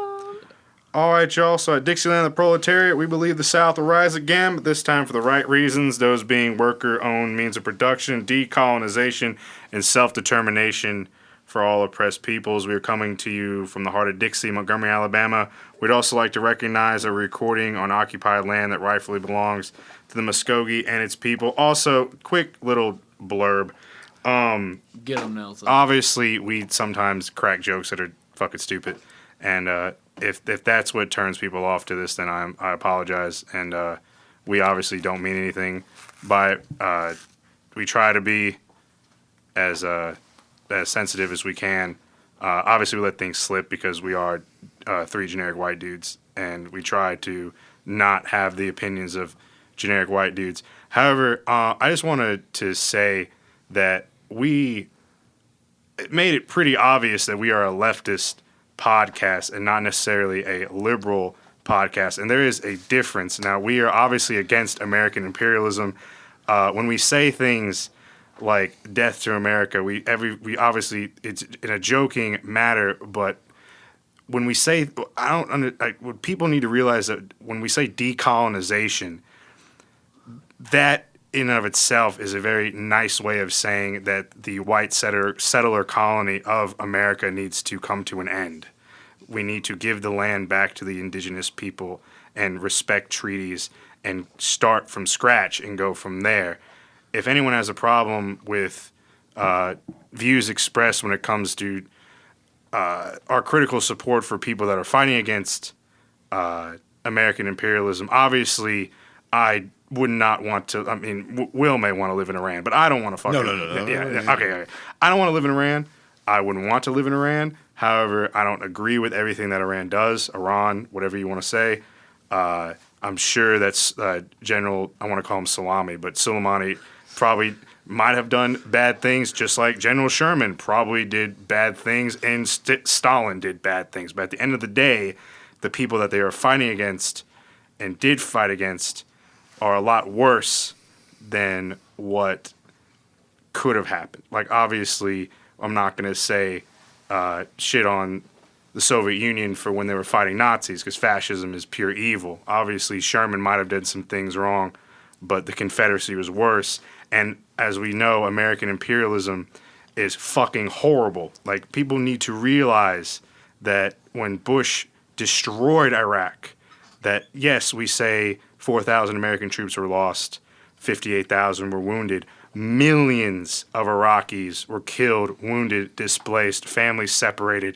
It was fucking horrible. And Iran, in my opinion, and hopefully the opinion of my two hosts, has every right to defend themselves against U.S. imperialism. Yes. And to even insinuate that they don't is horseshit to me. And the fact that Iran was one of the major people fighting against ISIS to liberate countries, to liberate Iraq from ISIS, Mosul, like we said, a city of 1.8 million people. The fact that it was Iran that was facing the brunt of these people and destroying this evil, fascist, worst thing you can think of to come out of the Middle East in a long time, that there's people that are like, well, Soleimani deserved it. No. He obviously was the architect when it came to defeating these horrible fucking people. Yes, America supplied air support. That's great. But you're in a fucking bomber 30,000 feet in the air bombing rebel groups. You're not really in danger. People on the front lines that were fighting these evil fucking bastards were the Iranian soldiers, the Iraqi soldiers, the Kurds, the Hezbollah, the fucking people on the ground in Rojava, the international brigades fighting fascism. And so, obviously, people can have their opinions. I skirt the line between atheist and agnostic. I don't know, Tyler. I don't know what your religious stance are. I'm an atheist. Yeah, and Will is very brave, in my opinion, of coming openly out in the South as being a Muslim. And I love Will. I may disagree with his religious, what he believes sometimes, of what I actually can understand what the fuck he says sometimes. But I'm not going to cast him aside because he believes in Allah and he believes in his form of Islam, whichever one that is. So with that being said, and a number of discussions that we have all had, the views that we express may not be those of the guests, may not be those of people who want to come on, but they are our views. And if you do not like them, you can not listen to the fucking podcast. Yep. Pretty fucking simple. I think I do want to say, though, that we express, we have certain goals as leftists, right? Yeah. And we express solidarity with people who believe or don't believe. There's no room in this movement to sit down or to sit up here and look down on people who have religious belief just because they happen to. You know what I mean? It's like what you said. You really expect to spread Marxism in a region that is highly religious as the Middle East. That's why you have people like the Red Ayatollah. That's why you have liberation theology.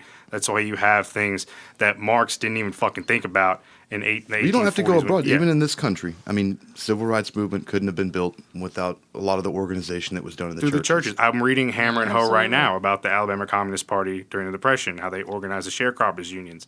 The women who were part of these unions, you know how they organized? Through Bible studies. Yep. They passed they passed information through Bible studies. So we don't let the Bible inform our politics. Yeah. But we have room in the movement for these people. Exactly. It was organized through the churches.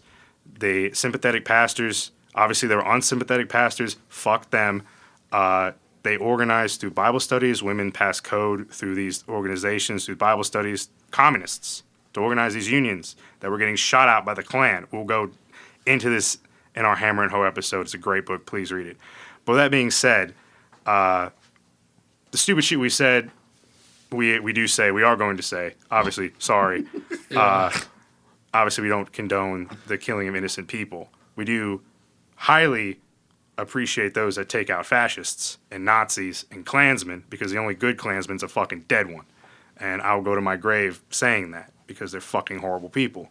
But if you're one of those liberal new atheist fucks and you want to condemn somebody because of their religious beliefs and they're not this like fucking zealot, then go fuck yourself. Because obviously there are a lot of people out there that are religious that are very good people.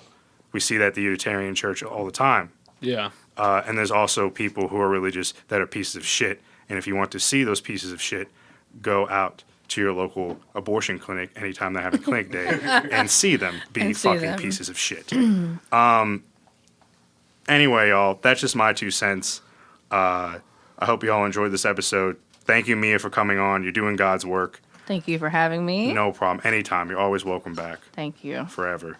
I might come back if we get a lot of crazy stuff in the legislature. Yeah. Oh, my God. Please. Because you know it's coming. It's just a matter of when. Yeah. We already have the anti-trans bill. I don't know if you guys saw that. We're going to have an episode on... We're definitely going to have an episode on LGBT rights. We could probably do 2 or 3 episodes. Yeah. Just I've actually already had members of the LGBT community reach out and say, hey, when y'all do an episode, please have me on or us on because we want to do this. Thanks, y'all, for listening. Like I said, we are Dixieland the Proletariat, and we are leftists talking about working class history in the South through a leftist perspective. So, also, this is the anniversary of Rosa Luxemburg's death. And never forget that the Social Democrats killed Rosa Luxemburg. Yep. Good night and good luck.